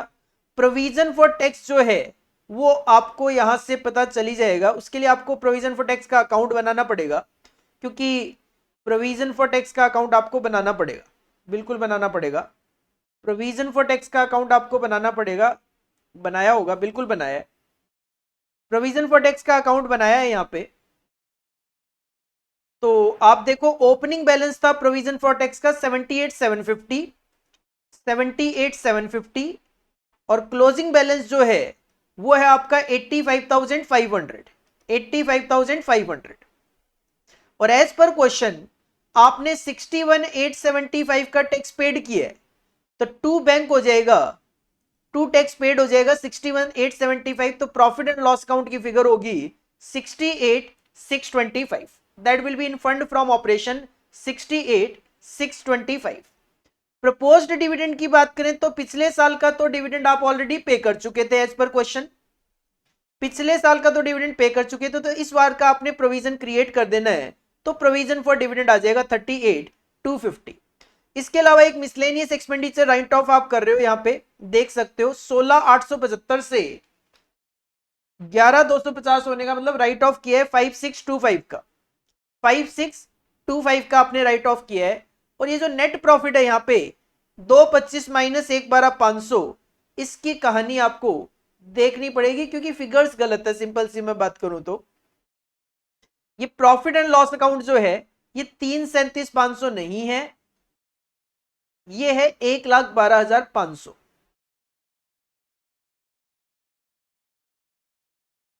1,12,500। चलो अब और ज्यादा क्लियर हो गई ये चीजें। ये 3,37,500 जो था, ये 3,37,500 आपका डिबेंचर था। अब बिल्कुल क्लियर है चीजें। सर 3,37,500 में से 225 बच गया था, अदरवाइज मुझे क्या करना पड़ता, इश्यू ऑफ डिबेंचर भी शो करना पड़ता। तो अब क्लियर है, यहां पे 1,12,500 था, यहां पे 2,25,000 था, तो 1,12,500 यहां पे आपको ये नेट प्रॉफिट की फिगर देखने को मिल रही है। ठीक है, तो सिंपल सी मैं बात करूं हुआ क्या, ज्यादा कुछ नहीं था, ये जो फिगर्स थी यहां पे एक फिगर लिखना भूल गए 11,250, और बाकी सारी की सारी फिगर एक एक करके ऊपर चली गई, जिसकी वजह से लास्ट वाली ये जो रो थी ये खाली रह गई। जस्ट इनको एक एक नीचे खिसकाते तो अपना क्वेश्चन ठीक हो जाता, अपना क्वेश्चन ठीक हो जाता। तो पता चल गया प्रॉफिट एंड लॉस की कहानी क्या है। अकॉर्डिंगली आपका फंड फ्रॉम ऑपरेशन कैलकुलेट हो गया 384,750, जो कि आपको लाके फंड फ्लो स्टेटमेंट में रखना है। अकॉर्डिंगली ये आपका मैच हो जाएगा। तो ठीक था क्वेश्चन, हाँ प्रिंटिंग मिस्टेक होने की वजह से थोड़ा जोलमाल हो गया यहां पे, बट ठीक है, अपने को मेनली ट्रीटमेंट समझना है। देखो क्योंकि बिल्कुल एज इट इज क्वेश्चन तो आने से रहा, मेनली अगर आपको ट्रीटमेंट आता है चीजों का तो आप क्वेश्चन अटेम्प्ट कर पाओगे, कोई दिक्कत आपको नहीं होगी। Next question, question number 4 part A. Part A से पहले एनालाइज कर लेते हैं, सर ये क्वेश्चन है किसमें से। तो क्वेश्चन नंबर 4A जो है that is from comparative statement में से कंपैरेटिव बैलेंस शीट आपसे पूछी है। और पार्ट बी जो है that is from cost of capital chapter जिसमें आपको WACC कैलकुलेट करके देना है एज पर बुक वैल्यू और मार्केट वैल्यू दोनों तरीके से। पहले देख लेते हैं question number 4A। The following are the balance sheet of Maharaj limited as on 31 March 2023 and 24। आपके पास 2023 और 24 की बैलेंस शीट गिवन है। कैश एंड बैंक बैलेंस काफी ज्यादा कम हो गया, debtors, inventory, other current assets almost सब कुछ कम हो गया, ये टोटल करंट एसेट्स है। फिक्स्ड एसेट्स में land and building, plant and machinery बढ़ गई, फर्नीचर भी बढ़ गया, तो ये टोटल फिक्स्ड एसेट्स आ गया। लॉन्ग टर्म इन्वेस्टमेंट गिवन है और देन ये भी ऐड कर दिया 121,800 में, A plus B plus C, total current asset, total fixed asset, long term investment, तीनों का टोटल आ गया टोटल एसेट्स। ठीक है, इसके बाद डी में आपको करंट लाइबिलिटीज गिवन है, ई में आपको लॉन्ग टर्म डेट गिवन है, ऑनर्स इक्विटी में equity, share capital, reserve and surplus, और इन दोनों का जो एडिशन है वो आपका टोटल ऑनर्स इक्विटी बन गया। और accordingly D plus E plus F जो है वो आपका total liabilities and capital calculate होके आ गया। Prepare comparative balance sheets and study it's financial position. तो आपको जस्ट कंपेरेटिव बैलेंस शीट बना के देनी है, और देखो कंपेरेटिव जो है वो कुछ भी नहीं है। कंपेरेटिव में सिंपल आपको क्या करना है, एक तो क्वेश्चन कॉपी पेस्ट करने वाली सी बात होती है, हेडिंग पुट करिए answer number 4A। Comparative balance sheet अपने को बना के देनी है 31 मार्च 2023 और 24, ये 23 हो जाएगा और ये 24 हो जाएगा। अपने को सबसे पहले क्या करना है, करंट एसेट्स ले लेना है, सारी की सारी कॉपी पेस्ट करना है। करंट एसेट्स में अगर मैं बात करूं, करंट एसेट्स में बात करें, कैश एंड बैंक बैलेंस 23,600 और 2,000 रुपए। नेक्स्ट डेटर्स 41,800 और 38,000। नेक्स्ट इन्वेंट्री 32,000 और 26,000। और नेक्स्ट अदर करंट एसेट 6,400 और 2,600। ये आपका टोटल आ जाएगा, ये आपका टोटल आ जाएगा। सिंपल आपको क्या दिखाना है, इंक्रीज और डिक्रीज शो करना है। तो आप देख सकते हो 23,600 से 2,000 होने का मतलब डिक्रीज है 21,600 का। और कितना परसेंट डिक्रीज है ये, तो 21,600 23,600 का कितना परसेंट होता है, तो ये 91.5% है। डिक्रीज है तो माइनस साइन यूज कर रहा है। 41,800 से 38,000 का मतलब माइनस 3,800 है, और 3,800 41,800 का 9.1% है। 32 से 26,000 होने का मतलब 6,000 का डिक्रीज, और 6,000 32,000 का 18.8% है। और 6,400 से 2,600 होने का मतलब 3,800 का डिक्रीज, और 3,800 6,400 का 59.4% है। टोटल की बात करें तो 1,03,800 68,600 रह गया, मतलब 35,200 डिक्रीज हो गया। तो 35,200 डिवाइड बाई 1,03,800 33.9% है। जैसे करंट एसेट शो किया बिल्कुल वैसे ही फिक्स्ड एसेट शो करना है। फिक्स्ड एसेट्स में लैंड एंड बिल्डिंग 54,000 और 34,000। देन प्लांट एंड मशीनरी 62,000 और 157,200। देन फर्नीचर 5,800 और 9,600। इसका टोटल है ये 121,800 और 2,08,000। तो 54,000 से 34,000 फिर से डिक्रीज है 20,000, 20,000 divide by 54,000 37%।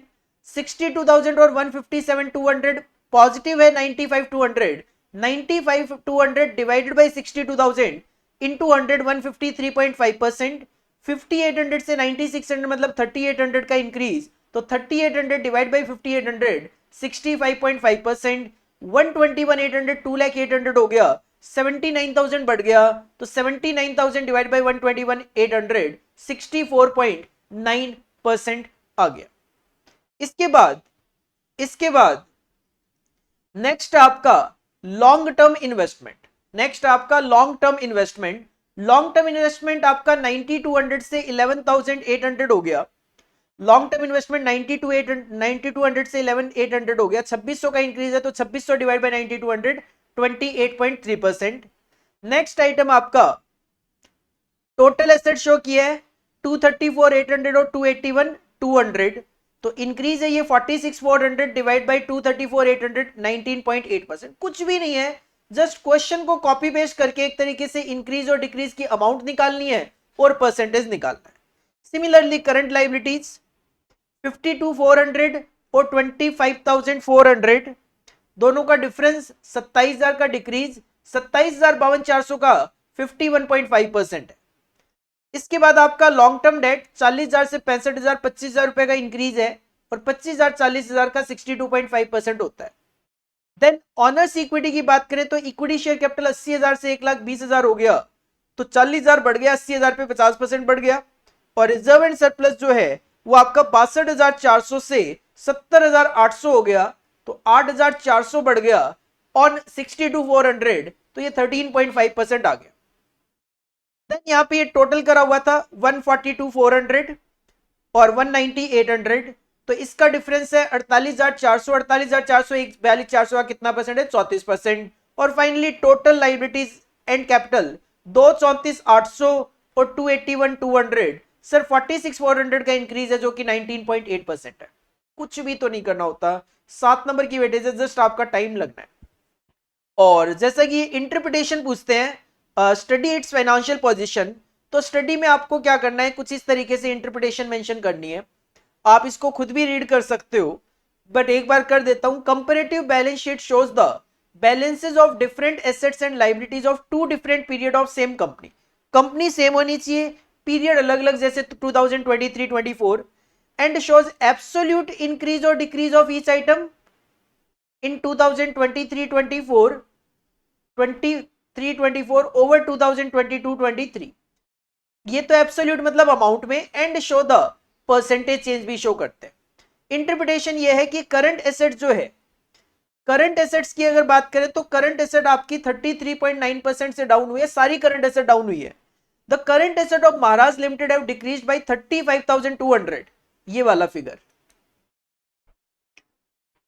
In the year 2023-24 over 2022-23, whereas current liabilities की अगर बात करें तो करंट लाइबिलिटी केवल और केवल 27,000 से डिक्रीज हुई है, 51.5%।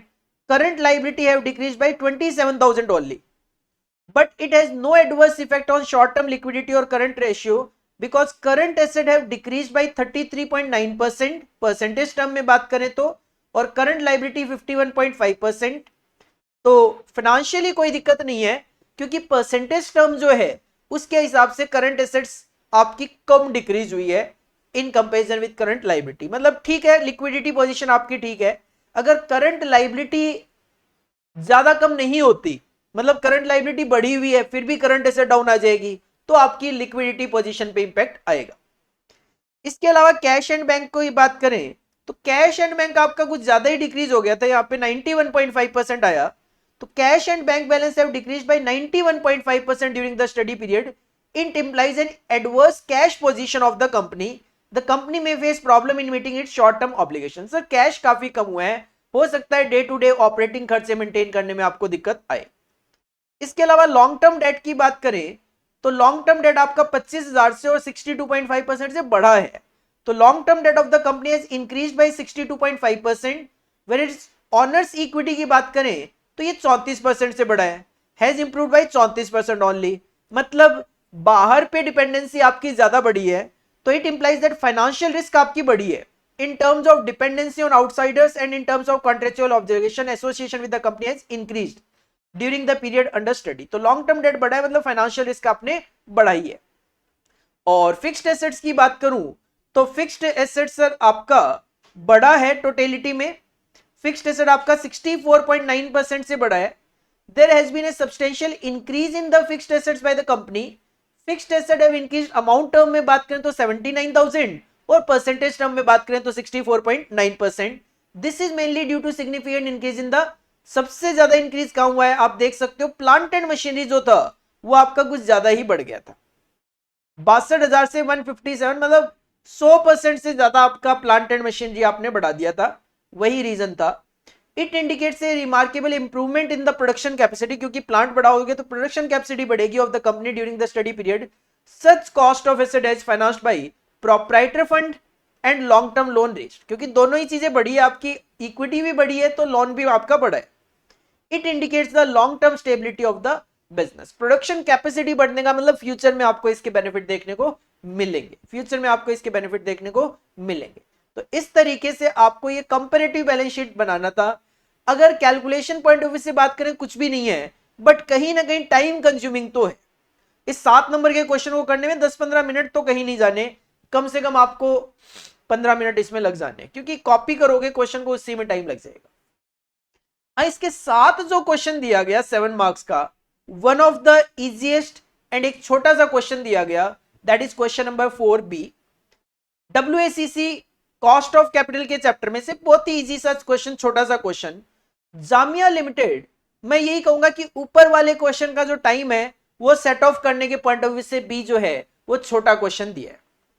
Jamia limited has on its book value the following amounts and specific cost of each type of capital. Sir debt preference equity retained, amount book value भी गिवन है तो मार्केट वैल्यू भी गिवन है, रिटेन अर्निंग की तो given होती नहीं, cost of capital भी गिवन है. तो आपको करना ही क्या है, सिंपल क्वेश्चन है का WACC निकाल के बता दो, बुक वैल्यू और मार्केट वैल्यू. तो सर आपको केवल और केवल स्टेटमेंट ऑफ WACC ही बना के देने थे. तो सिंपल आपको क्वेश्चन कॉपी करना है, पहले weighted average cost of capital book value के हिसाब से क्वेश्चन कॉपी करो, debt preference equity retained, amount copy करो, अमाउंट कॉपी करो और स्पेसिफिक कॉस्ट कॉपी करो. बस अप्लाई करो. 8 लाख का 5%, 2 लाख का 8%, 12 लाख का 15%, 4 लाख का 13%, टोटल 288 की कॉस्ट है 26 लाख पे, तो दैट विल इंडिकेट 11.08%. और अगर आपको मार्केट वैल्यू पे जाना है तो मार्केट वैल्यू लिख लो. बस इसमें ध्यान ये देना है कि आपका इक्विटी और रिटेन अर्निंग का रेट अलग अलग है, तो आपने इक्विटी को अलग अलग करना पड़ेगा. जो प्रोपोर्शन इधर गिवन है उसी प्रोपोर्शन में, मतलब 3:1 के प्रोपोर्शन में बांटना है, तो 18 लाख और 6 लाख आ जाएगा. बाकी ये फिगर कॉपी कर लो, 760-220, 760-220, और ये जो 24 लाख रुपए गिवन है इसको 3:1 के रेशियो में बांटोगे, इट विल बी 18 लाख और 6 लाख. बस स्पेसिफिक कॉस्ट कॉपी करो, 760 का 5%, 220 का 8%, 18 लाख का 15%, 6 लाख का 13%, 4,03,600 की कॉस्ट है 3380 पे, इट इज 11.94%. इससे छोटा और इजी क्वेश्चन 7 नंबर में कुछ भी नहीं हो सकता. और ये इसीलिए है क्योंकि ऊपर वाला जो क्वेश्चन था वो काफी ज्यादा लेंथी हो गया था. 2 क्वेश्चन काफी ज्यादा लेंथी हो गए थे आपके, एक फंड फ्लो स्टेटमेंट वाला और दूसरा ये कंपैरेटिव बैलेंस शीट वाला. बस उसको सेट ऑफ करने के लिए आपको यहां पे ये एक छोटा सा क्वेश्चन दिया गया.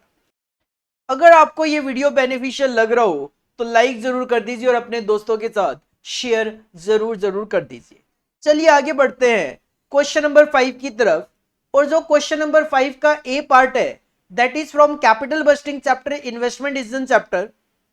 और जो पार्ट बी है that is again from capital budgeting investment decision. मतलब क्वेश्चन नंबर 5 जो है वो fully dedicated to investment decision capital budgeting chapter है.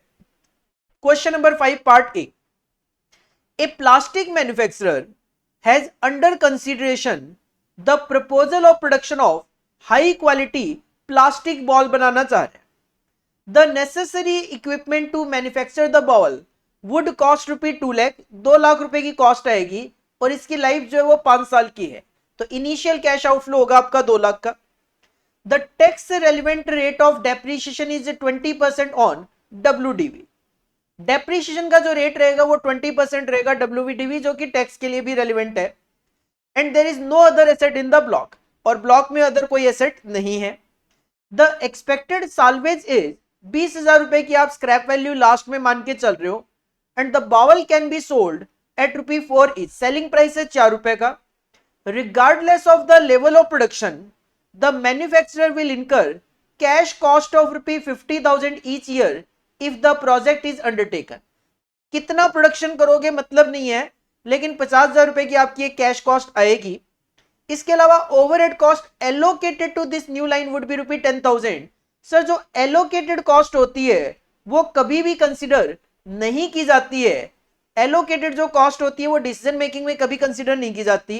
And the variable cost are estimated at ₹2 per ball. Variable cost होगी ₹2 per unit. The manufacturer estimate it will sell 1,50,000 balls per year आप लोग बनाने हैं, number of unit. Tax का rate रखना है 35%। Advise the management whether the proposed equipment should be purchased और not. 20% का कॉस्ट ऑफ कैपिटल लेना है और एडिशनल वर्किंग कैपिटल लेनी है 1 लाख रुपए। तो इजी क्वेश्चन है, कोई ट्रिकी पॉइंट तो इसके अंदर देखने को मिल नहीं रहा। इसका सॉल्यूशन भी ऑलरेडी आपके लिए तैयार है। सर सबसे पहले आप इनिशियल कैश आउटफ्लो कैलकुलेट करोगे, 2 लाख रुपए की ये कॉस्ट है और 1 लाख रुपए का वर्किंग कैपिटल, 3 लाख रुपए आपका इनिशियल कैश आउटफ्लो आ जाएगा। इसके बाद आपको कैलकुलेट करना है एनुअल कैश इनफ्लो कहूं या कैश फ्लो आफ्टर टैक्स, और उसके बाद एनपीवी। तो यहां पे 5 साल का डेटा है, लेकिन डेप्रीशिएशन डब्ल्यूडीवी होने की वजह से डेप्रीशिएशन अलग अलग आएगा, इस वजह से कॉलम अलग अलग लिए, particulars year 1, year 2, year 3, year 4 और ईयर 5। सबसे पहले आप सेल्स लेते हो तो 1,50,000 यूनिट्स आप सेल करोगे ₹4 के अकॉर्डिंगली, तो हर साल 6 लाख रुपए की आपकी सेल वैल्यू आ जाएगी। हर साल आपकी 6 लाख रुपए की सेल वैल्यू आ जाएगी। इसके बाद 1.5 लाख यूनिट आप बनाओगे, ₹2 पर यूनिट के अकॉर्डिंगली 3 लाख रुपए आपकी वेरिएबल कॉस्ट आएगी। 3 लाख रुपए आपकी वेरिएबल कॉस्ट आएगी।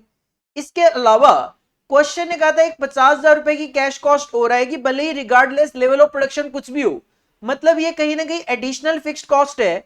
तो 50,000 रुपए हर साल आपकी एडिशनल फिक्स्ड कॉस्ट आएगी। और जैसा कि मैंने कहा कि ये जो 10,000 रुपए की फिक्स्ड कॉस्ट है एलोकेटेड है, allocated absorbed existing fixed cost कभी भी डिसीजन मेकिंग में नहीं आती, तो ये 10,000 रुपए की कॉस्ट तो नहीं आने वाली, 10,000 रुपए की कॉस्ट तो नहीं आने वाली। डेप्रीशिएशन कैलकुलेट कर लेते हैं। सर डेप्रीशिएशन की बात करें तो 20% का रेट अप्लाई करना है और 2 लाख रुपए आपका इक्विपमेंट की कॉस्ट है, तो 2 लाख का 20% सबसे पहले 40,000 बच गया। डब्ल्यूडीवी 1,60,000, उसका 20% 32,000। डब्ल्यूडीवी बच गया 128, उसका 20% 25,600। डब्ल्यूडीवी बच गया 1,02,400, उसका 20% 20,480। और इसके बाद डब्ल्यूडीवी चाहे कुछ भी बचाओ, इन्होंने कहा है कि ब्लॉक ऑफ एसेट में केवल और केवल एक ही एसेट है, तो लास्ट में जो है ये नील कर दिया, लास्ट में जो है ये नील कर दिया। और इसके पीछे यहां पे एक अजम्पशन लिखी हुई है नोट 2 में, जो इंस्टीट्यूट ने ली है अपने स्टडी मटेरियल में, as the block consist of single asset no depreciation is to be charged in the terminating year as the asset has been sold in the year। तो हम किसी तरीके का वहां पे कोई डेप्रीशिएशन कंसिडर करके नहीं चल रहे, ऐसा इंस्टीट्यूट ने अजम्पशन ली हुई है। आप भी ऐसा कर सकते हो, एग्जाम में क्वेश्चन आए और क्वेश्चन में स्पेसिफिकली लिखा हुआ हो कि only asset in the block, तो उस सिचुएशन में लास्ट ईयर में आप नील डेप्रीशिएशन शो कर सकते हो, नील डेप्रीशिएशन शो कर सकते हो। ये आपका अर्निंग बिफोर टैक्स आ जाएगा कैलकुलेशन के बाद। लेस टैक्सेस, टैक्सेस का जो रेट है वो रहेगा आपका 35%, 35% का आपका टैक्स रेट रहेगा। तो ये जो अर्निंग बिफोर टैक्स है इस पे 35% यहां पे टैक्स रेट अप्लाई हो जाएगा। तो अर्निंग आफ्टर टैक्स आ जाएगा। अर्निंग आफ्टर टैक्स में आप डेप्रीशिएशन ऐड बैक कर लो, क्योंकि कैश फ्लो पे पहुंचने के लिए डेप्रीशिएशन ऐड बैक करोगे।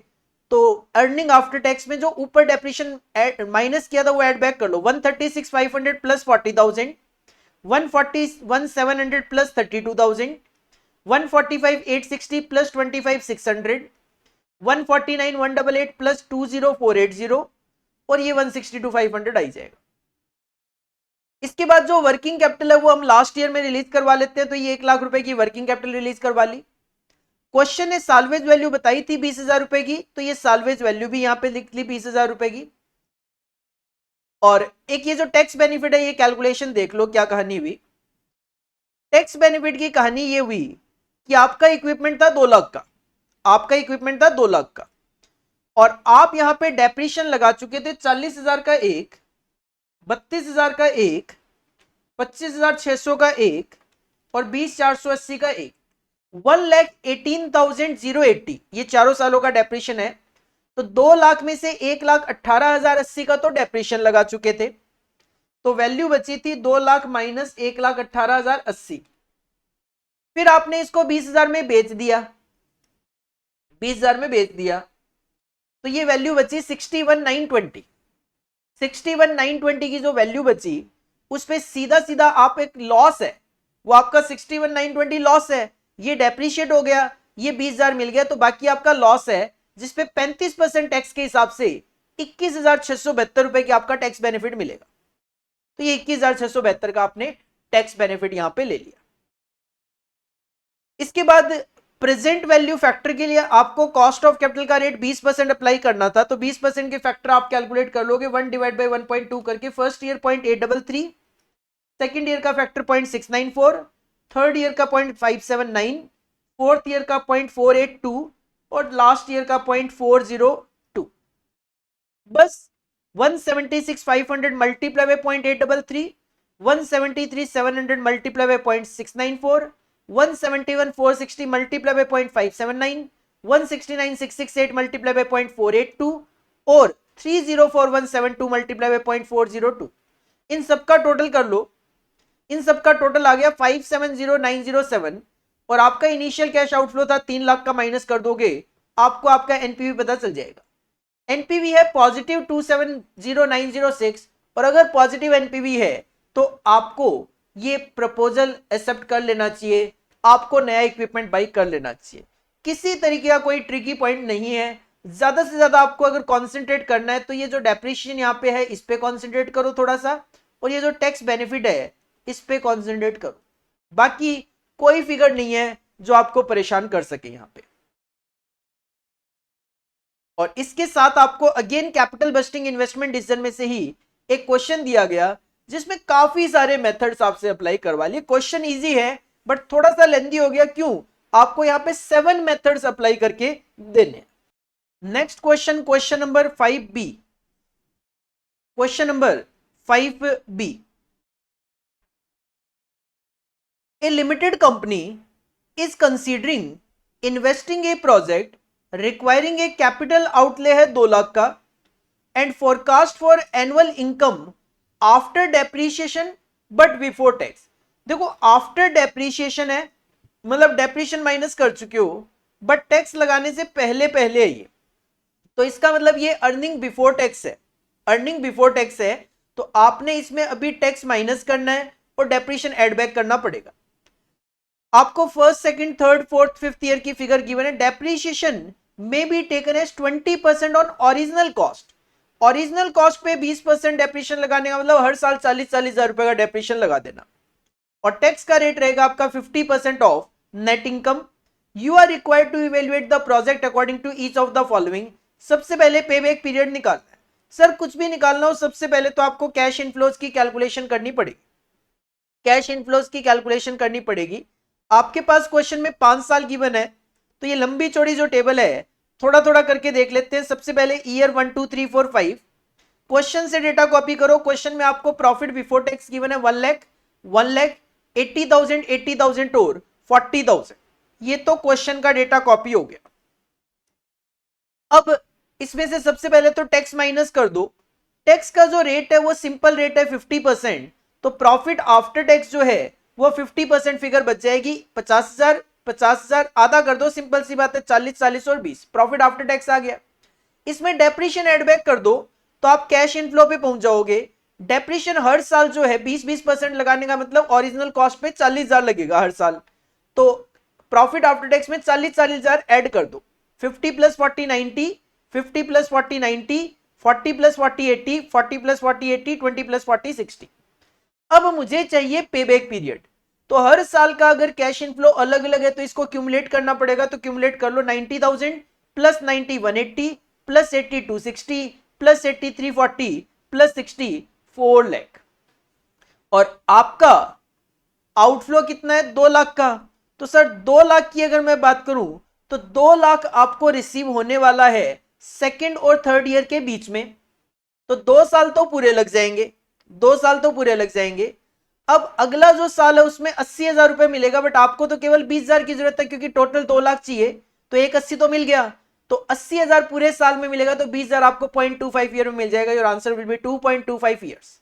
पेबैक पीरियड आ जाएगा आपका 2.25 ईयर्स। यू कैन से 2 साल 3 महीने, 2 साल पूरे लग गए, 20,000 डिवाइड बाय 80,000, 2 साल 3 महीने। पहले पॉइंट का आंसर तो यही है।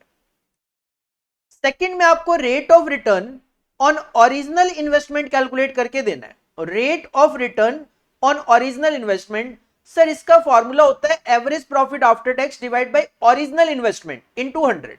तो प्रॉफिट आफ्टर टैक्स आपने निकाला था, इसका एवरेज करो, 50 प्लस 50 1 लाख, ये टोटल 2 लाख है। 2 लाख को अगर एवरेज करोगे, 2 लाख को एवरेज करोगे 5 साल है तो 40,000 आया, 40,000 आया। और इन्वेस्टमेंट कितना था 2 लाख, तो 20% आ जाएगा, 20% आ जाएगा। तीसरे पॉइंट में ये कहते हैं rate of return average investment पे निकालना है। तो सर रिटर्न तो वो 40,000 ही रहेगी, बट एवरेज इन्वेस्टमेंट करने के लिए डिवाइडेड बाई 2 कर दो इन्वेस्टमेंट को, तो ये 1 लाख रह जाएगा। ये होता क्या है, ये opening plus closing divide by 2 होता है कि इन्वेस्टमेंट है 2 लाख का, स्क्रैप वैल्यू कुछ नहीं है 0, तो ये हाफ हो गया 1 लाख, तो 40% आ जाएगा। फोर्थ पॉइंट में आपको discounted cash flow method apply करना है। Cost of capital 10%, discounted cash flow method taking cost of capital 10%। तो डिस्काउंटेड कैश फ्लो मेथड, आपका कैश इनफ्लो आफ्टर टैक्स की प्रेजेंट वैल्यू निकाली है कहीं ना कहीं इन्होंने इसी स्टेटमेंट में निकाली है, डिस्काउंटिंग फैक्टर लगा दिए 10% के, क्वेश्चन ने बोला है 10%, तो डिस्काउंटिंग फैक्टर लगा दिए 10% के। 1 डिवाइड बाई 1.1 0.9091, सेकेंड ईयर का 0.8264, थर्ड ईयर का 0.7513, फोर्थ ईयर का 0.683 और लास्ट ईयर का 0.6209। डिस्काउंटिंग फैक्टर, कैश इनफ्लो को डिस्काउंटिंग फैक्टर से मल्टीप्लाई करोगे तो प्रेजेंट वैल्यू आएगी 90,000 multiply by 0.9091, 90,000 into 0.8264, 80,000 into 0.7513, 80,000 into 0.683, 60,000 into 0.6209। इसका टोटल करें तो इसका टोटल आ रहा है 308,193। This is the present value of cash inflow, this is the present value of cash inflow. और इसमें से माइनस कर दो आउटफ्लो जो आपका 2 लाख का है, तो एनपीवी आ गया 108,193। तो ये एक्चुअल में पूछना ये चाह रहे थे, discounted cash flow method apply करके 10% का फैक्टर लेके एनपीवी निकालना, एनपीवी निकाल देना था। फिर उन्होंने एनपीवी आई पूछा, net present value index. Net present value index is nothing, profitability index को बोलते हैं। तो present value of cash inflow divided by present value of cash outflow 1.54 आ जाएगा। पीआई मोर देन 1 है, आपको प्रोजेक्ट में पैसा लगाना चाहिए। इसके बाद आपको आईआरआर कैलकुलेट करके देना है, इसके बाद आपको आईआरआर कैलकुलेट करके देना है। आईआरआर का फॉर्मूला होता है लो रेट प्लस P1, ये होता है present value of cash inflows at higher rate minus I that is investment divided by P1 minus P2। देखो ये कैलकुलेशन कैसे करी गई है, एक बार आपको दिखा देता हूं मैं। ये जो कैलकुलेशन है ये किस तरीके से की गई है, तो यहां पे ये शो करा हुआ इधर है कि रेट एज्यूम करा, हमने क्या देखा, हमने देखा कि 10% पे हमारा एनपीवी पॉजिटिव आ रहा था, तो हमें दूसरा रेट नेगेटिव एनपीवी लाने के लिए बढ़ा के लेना पड़ेगा। तो हमने 20% के फैक्टर अप्लाई किए। 1 डिवाइड बाई 1.2, फर्स्ट ईयर का फैक्टर आया 0.8333, सेकेंड ईयर का 0.6944, थर्ड ईयर का फैक्टर 0.5787, फोर्थ ईयर का फैक्टर 0.4823, नेक्स्ट ईयर का 0.4019। ये जो कैश इनफ्लोस थे इसको मल्टीप्लाई करना है 90,000 इंटू 0.8333, 90,000 इंटू 0.6944, 80,000 इंटू 0.5787, 80,000 इंटू 0.4823 और 60,000 मल्टीप्लाई बाय 0.4019। इसका टोटल करोगे तो ये आएगा 246,487। 246,487 में से भी अगर मैं माइनस करूं 2 लाख जो आउटफ्लो था, तो सर बात बनेगी नहीं, अभी भी पॉजिटिव एनपीवी है। तो फिर से हमने डिस्काउंटिंग फैक्टर लिए 30% के। 1 डिवाइड बाई 1.3 0.7692, सेकेंड ईयर का 0.5917, थर्ड ईयर का 0.4552, फोर्थ ईयर का 0.3501 और लास्ट ईयर का 0.2693। करो फिर से 90,002.7692, 90,002.5917, 80,002.4552, 80,002.3501 और 60,002.2693। इसका एडिशन किया तो ये आया 203063। इसमें से भी सर 2 लाख अगर आउटफ्लो माइनस करूं अभी भी पॉजिटिव एनपीवी है, तो फिर से डिस्काउंटिंग फैक्टर लिया 32% का। 1 डिवाइड बाई 1.32, फर्स्ट ईयर का फैक्टर आया 0.7576, सेकेंड ईयर का फैक्टर आया 0.5739, नेक्स्ट ईयर का आया 0.4348। क्योंकि आप फॉर्मूला तब तक अप्लाई नहीं कर सकते जब तक नेगेटिव एनपीवी ना आ जाए। नेक्स्ट ईयर का 0.3294 और नेक्स्ट ईयर का 0.2495। फिर से मल्टीप्लाई करो 90,002.7576, 90,002.5739, 80,002.4348, 80,002.3294, 60,002.2495। टोटल आ गया 195,941। अब बात बन गई, इसमें से माइनस करूंगा 2 लाख तो नेगेटिव एनपीवी आ जाएगा। तो ये था आपका लो रेट 30%, 30 और 32 के बीच में ले रहे हैं। अब लो 30 रहेगा, हाईएस्ट 32 रहेगा। लो रेट आपका 30%। जो लो रेट था 30%, जो लो रेट था 30%, उस पे आपका प्रेजेंट वैल्यू आया 203063। आपको चाहिए था 2 लाख, डिवाइडेड बाय लो रेट पे था 203063 और हाई रेट पे था 195,941 और डिफरेंस इन रेट कितना है 2% का, तो ये आएगा 30.8602, 30.8602। और लास्ट आपको बोला गया था modified internal rate of return apply करो, जिसके अंदर टर्मिनल वैल्यू कैलकुलेट की जाती है। तो modified internal rate of return में री इन्वेस्टमेंट होता है। आपको 1 2 3 4 5 हर साल के जो आपने कैश इनफ्लोज निकाले थे 90 90 80 80 60 वो कॉपी कर लो। कर लिए सर। अब क्या होगा, जो फर्स्ट ईयर में आपने कमाया वो 4 साल के लिए इन्वेस्टमेंट होगा, सेकंड ईयर में कमाया तो 3 साल बच गए, 3 साल इन्वेस्टमेंट होगा, तीसरे साल में कमाया वो 2 साल के लिए इन्वेस्टमेंट, चौथे साल में कमाया वो 1 साल के लिए, पांचवें साल में कमाया वो इन्वेस्ट नहीं होगा। तो री इन्वेस्ट कितने रेट पे करना है, तो 10% का रेट ही आप कंसीडर करके चलो। क्वेश्चन में कुछ नहीं है, तो कॉस्ट ऑफ कैपिटल का जो रेट है वही आप कंसीडर करके चलो, क्योंकि कॉस्ट ऑफ कैपिटल के रेट पे ही हम री इन्वेस्टमेंट करते हैं। 10% का रेट, इसमें फ्यूचर वैल्यू फैक्टर अप्लाई किए जाते हैं, ध्यान देना। तो 1.1 की पावर 4, यहां पे 3, यहां पे 2, यहां पे 1, यहां पे 1, तो ये आपकी फ्यूचर वैल्यूज आ जाएगी। 90,000 इंटू 1.1 की पावर 4 की अगर मैं बात करूं, तो आप इसके लिए टेबल की हेल्प भी ले सकते हो। इसके लिए फ्यूचर वैल्यू फैक्टर की टेबल होती है, उसकी भी आप हेल्प ले सकते हो। तो सिंपली ये तो 1 है ही, ये 1.1 है, ये है आपका 1.21, 1.1 की पावर 2, ये आपका आ जाएगा 1.331,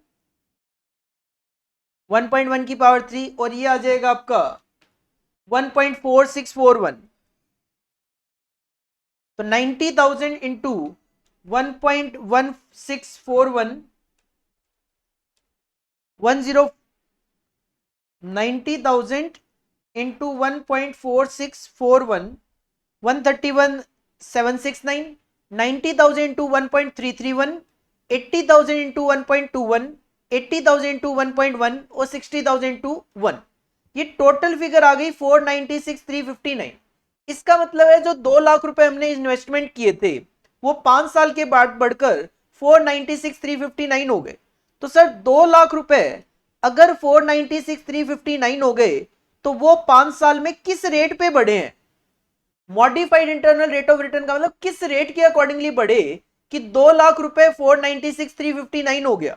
तो इसको जब सॉल्व किया जाता है तो ये आता है 496,359 डिवाइडेड बाई 2 लाख, तो ये आता है 2.48, 2.48। और यहां पे लिखा हुआ है as please see annuity tables. आपको ये टेबल देखनी होती है, और टेबल में अगर आप देखते हो तो ये आपको 20% पे 2.48 देखने को मिल जाता है। तो टेबल में आपको दिखा देता हूं एक बार कौन सी टेबल की बात चल रही है। 2.48 5 साल में देखना होता है, तो ये आपके स्टडी मटेरियल का ही टेबल है, ये 5 साल है, इसमें 2.48 अगर आप ढूंढोगे तो आपको 20% के नीचे 2.48 दिख जाता है, और इसी के बेसिस पे ऐसा बोला जाता है कि modified internal rate of return 20% आपका कैलकुलेट होके आया है। तो इस तरीके से आपको क्वेश्चन नंबर 5 का बी पार्ट 7 रिक्वायरमेंट 7 नंबर के लिए मैं कहूंगा अन्याय है, क्योंकि इतनी छोटी कैलकुलेशन भी नहीं है कि एक एक नंबर में आपसे पूछी जाए, बट कर ही क्या सकते हैं, एग्जामिनर अगर पूछेगा तो पूछेगा, उसको कोई बोलने वाला तो है नहीं कि आपने इतना लेंथी क्वेश्चन क्यों पूछा। नेक्स्ट क्वेश्चन जो है क्वेश्चन नंबर 6, इसके भी दो ही पार्ट है, पार्ट ए और पार्ट बी, जिसमें पार्ट ए जो है वो आपको वर्किंग कैपिटल चैप्टर में से गिवन है, और पार्ट बी जो है वो रिसीवेबल मैनेजमेंट में के टॉपिक में से गिवन है। Question number 6A, calculate maximum bank borrowing permissible under method 1, 2 and 3 of Tandon committee norms from the following figures and analyze each method। Sir आपको एमपीबीएफ कैलकुलेट करके देना है, maximum permissible bank finance under 3 methods 1, 2, 3। आपके पास current liabilities में creditors for purchases 200 और other current liability 100, total current liability 300 है। Asset side में current assets में रॉ मटेरियल है 400 का। इधर bank borrowing including bill discounted with banker 400 की बैंक बोरोविंग है। इधर रॉ मटेरियल के बाद वर्क इन प्रोग्रेस है 40 का, finished goods 180, receivables including bill discounted with banker 100 है, और अदर करंट एसेट 20 है। तो करंट लाइबिलिटी 700 है और करंट एसेट 740 है, और कोर करंट एसेट्स आप मान के चलो 190 है। तो सर मेथड 1, मेथड 2 और मेथड 3 के फॉर्मूले स्पेसिफिक है, सॉल्यूशन आपके लिए ऑलरेडी तैयार है। अगर मैं मेथड 1 की बात करूं तो मेथड 1 का फॉर्मूला होता है 25% ऑफ नेट वर्किंग कैपिटल एक तरीके से।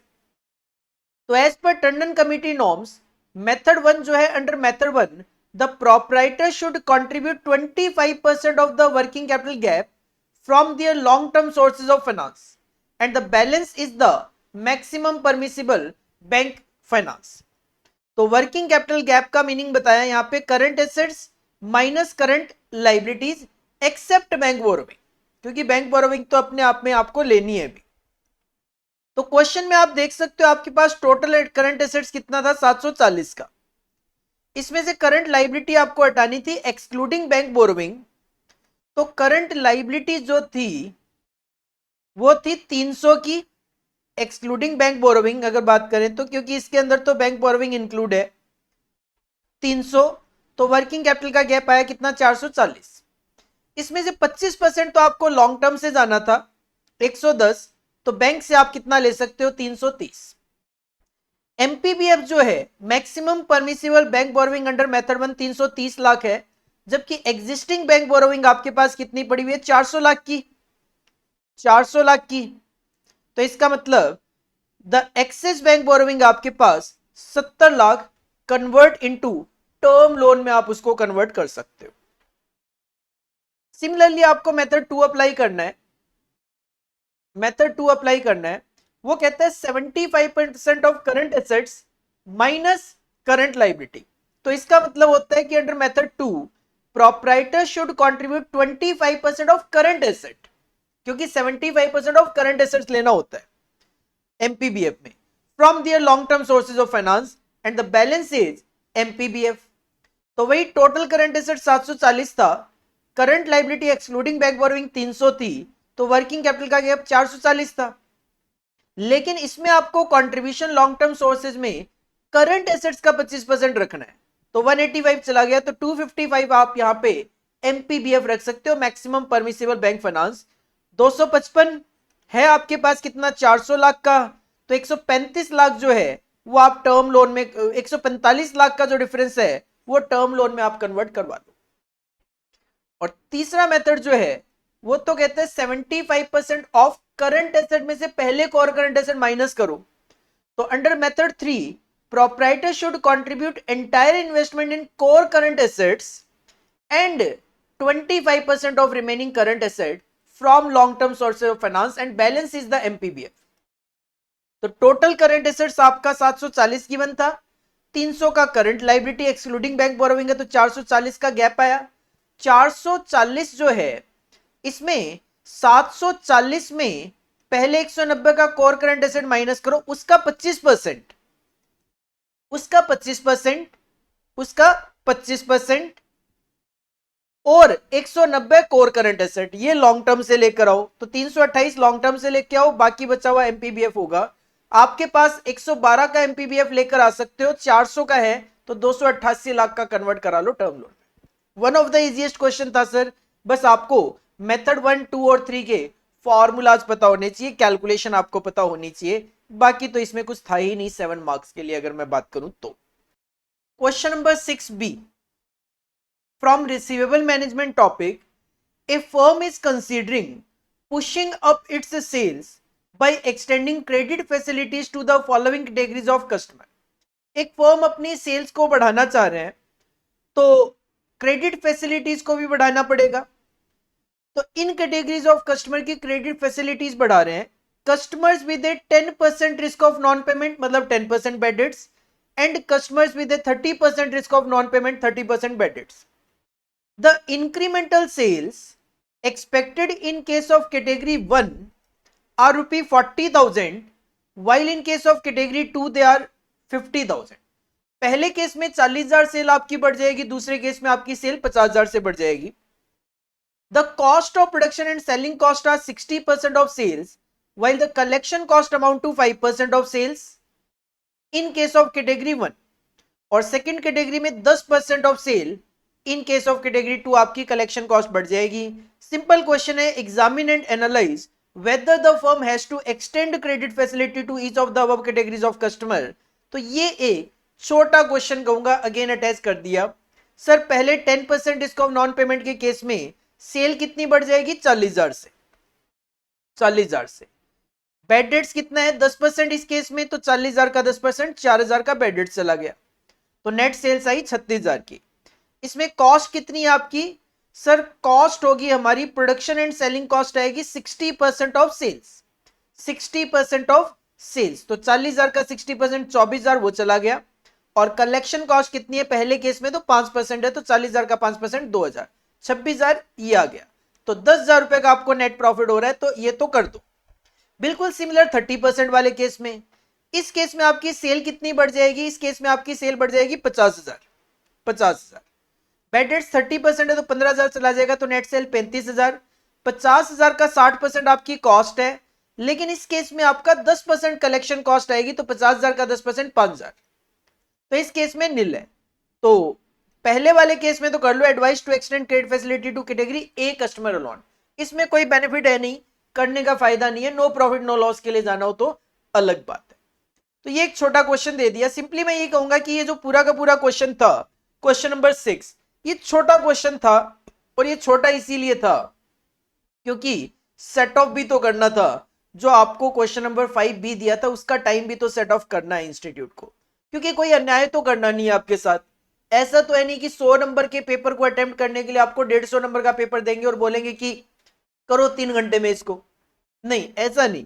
एक क्वेश्चन अगर लेंदी होगा तो कोई ना कोई दूसरा क्वेश्चन छोटा होगा, अकॉर्डिंगली टाइम एडजस्टमेंट तो इंस्टीट्यूट करके चलते ही है। इसके बाद लास्ट प्रैक्टिकल क्वेश्चन की बात करें तो क्वेश्चन नंबर 7 है, बट 2 पार्ट इसमें भी है, पार्ट ए और part B. Part A is given from dividend decision chapter और part B is given from leverage. Again कहूंगा छोटे छोटे क्वेश्चन ही है। 7A, Banga Basi limited belongs to a risk class for which the appropriate capitalization rate रहेगा आपका 10% का केई का रेट है। It currently has outstanding 2000 equity share है 100 रुपए वाले, तो 100 रुपए आज मार्केट प्राइस है आज के शेयर का। The firm is contemplating the declaration of dividend of ₹8 पर share at the end of the current financial year. Dividend देगी तो 8 रुपए देगी, नहीं देगी तो नहीं देगी। It expect to have net earning 20,000 रुपए की होगी and has a proposal for making new investment 24,000 का करेंगे। Examine and show that under Modigliani Miller assumption the payment of dividend does not affect the value of the firm। तो सबसे पहले तो आपको P1 निकालना होता है, फॉर्मूला होता है P0 इंटू 1 प्लस के माइनस में D1। अगर आप डिविडेंड पे नहीं करोगे तो 110 रुपए का प्राइस होगा, और अगर डिविडेंड पे करोगे तो उस 110 में से 8 रुपए माइनस हो जाएगा, 102 रुपए होगा। तो ये तो सारा अभी का गिवन है डेटा। P0 मार्केट प्राइस पर शेयर 100, P1 होता है market price at the end of the year जो मैं कैलकुलेट करना चाह रहा हूं, D1 होता है एक्सपेक्टेड डिविडेंड पर शेयर 8 रुपए क्वेश्चन में गिवन है, कॉस्ट ऑफ कैपिटल का रेट 10% है, नंबर ऑफ आउटस्टैंडिंग शेयर जिसको एन से इंडिकेट करते हैं 2000 है, जो नए शेयर आप इश्यू करोगे उसको डेल्टा एन से इंडिकेट किया जाता है, is the total earning 20,000, I is the total investment 24,000। ये तो पहले सिंबल बता दिए जो आगे यूज करने वाले हैं। फॉर्मूला तो P is equal to P1 D1 upon में 1 प्लस के होता है, लेकिन अगर आप चाहो तो सीधा सीधा फॉर्मूला यूज कर सकते हो, P1 is equal to P0 into 1 plus K E minus में D1। सिंपल, ये 110 आ रहा है, अगर डिविडेंड नहीं दोगे तो ये 110 ही रह जाएगा, 8 रुपए का डिविडेंड दे दोगे तो 102 हो जाएगा। डिविडेंड दे रहे हो सर, दे रहे हो तो 102 हो जाएगा, और डिविडेंड नहीं दोगे तो ये 110 रुपए आ जाएगा, 110 रुपए आ जाएगा। सिंपल, आप ये वाला सीधा सीधा फॉर्मूला यूज करो। अगर ऐसे करना चाहते हो तो ऐसे कर लो, P is equal to P मतलब आज का करंट प्राइस है, P1 प्लस D1 अपॉन में 1 प्लस के, आज का प्राइस कितना है 100 रुपए, P1 D1 है 8 रुपए, P1 आप निकालना चाह रहे हो 1 प्लस के 1 प्लस 0.10, सॉल्व करोगे 110 आ जाएगा। सिमिलरली 102 आ जाएगा डिविडेंड पेड के केस में, 110 आ जाएगा नॉट पेड के केस में। इसके बाद आपको नए शेयर कितने इश्यू करने हैं वो कैलकुलेट करने होते हैं। नए शेयर अगर आपको निकालने हैं किस केस में, डिविडेंड पेड के केस में, तो बड़ी सिंपल सी कैलकुलेशन अगर मैं आपको करवाऊं तो आपका अर्निंग कितनी है 20,000, आपकी अर्निंग कितनी है 20,000, डिविडेंड दे रहे हो दे दो, 2000 शेयर पे 8 रुपए के हिसाब से 16,000 का डिविडेंड दे दो, दे दिया सर, 4,000 रुपए आपके पास बच गए। इन्वेस्टमेंट कितना करना है 24,000 का, 4,000 आपके पास है, 20,000 और ले आओ सर, 20,000 और ले आता हूं, प्राइस क्या चल रहा है 102 का, तो 20,000 डिवाइड बाई 102 कर लो, आपको नंबर ऑफ शेयर पता चल जाएंगे, 196 पॉइंट समथिंग आ रहा है, राउंड ऑफ करना हो तो 196 ले सकते हो, अदरवाइज ये 196 लिखा हुआ नहीं है, लिख देता हूं 196.078 शेयर्स आ रहा है। अमाउंट इस तरीके से करना हो ऐसे कर लो, amount required to be raised from the issue of new shares, delta N P1, delta N is the new number of share multiply by price is equal to I minus bracket में E minus N D1। Delta N P1 is equal to investment 24,000 है, earning 20,000 है, N number of share 2,000 है, D1 8 है। Delta N P1 is equal to 24,000 minus इसको solve किया 4,000, delta N P1 आ गया 20,000, मतलब 20,000 के नए शेयर इश्यू करने हैं। एक शेयर 102 का जाएगा तो 196 शेयर आपको इश्यू करने पड़ेंगे। उसके बाद आप वैल्यू ऑफ द फर्म का फॉर्मूला लगा लो। वैल्यू ऑफ फर्म का फॉर्मूला होता है N plus delta N into P1 plus E minus I upon में 1 प्लस के। P1 कितना 102, अभी नंबर ऑफ शेयर कितने थे 2000, नए शेयर कितने 20,000 डिवाइड बाई 102 या 196.078, माइनस इन्वेस्टमेंट 24,000 करना है, अर्निंग 20,000 है, डिवाइड बाई 1 प्लस के 10%, इसको सॉल्व करोगे तो total value of firm 2 lakh आ जाएगी। सिमिलरली अगर आप डिविडेंड पे नहीं करोगे तो मैंने आपको प्राइस तो बता ही दिया 1 प्लस के इंटू पी, 110 रुपए का प्राइस आ जाएगा। नए शेयर कितने, नए शेयर अगर मैं क्वेश्चन से बहुत इजीली कैलकुलेट कराऊं, 20,000 कमाओगे, डिविडेंड तो दे नहीं रहे तो 20,000 आपके पास है, इन्वेस्टमेंट कितना करना है 24,000 का, तो सर 4,000 के नए शेयर इश्यू कर दो। 4,000 के नए शेयर, एक शेयर 110 का है, 36 शेयर्स आपको इश्यू करने हैं, केवल 36.36 शेयर्स आपको इश्यू करने हैं। 4,000 डिवाइड बाई 110, सॉल्व करना है तो सॉल्व कर लो, नहीं तो सीधी सीधी फिगर भी आप ले सकते हो, 36.36 36.36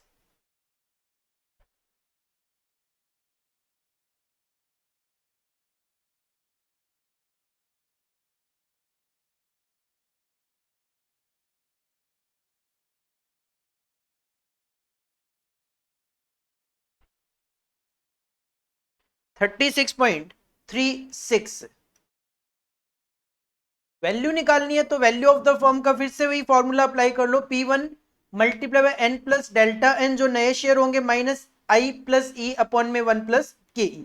P1 इस केस में 110 है, existing number of share 2000, delta n की बात करें तो 4,000 डिवाइड बाई 110 या 36.36, माइनस 24,000 का इन्वेस्टमेंट करना है, अर्निंग 20,000 की, डिवाइड बाय 1 प्लस 0.10।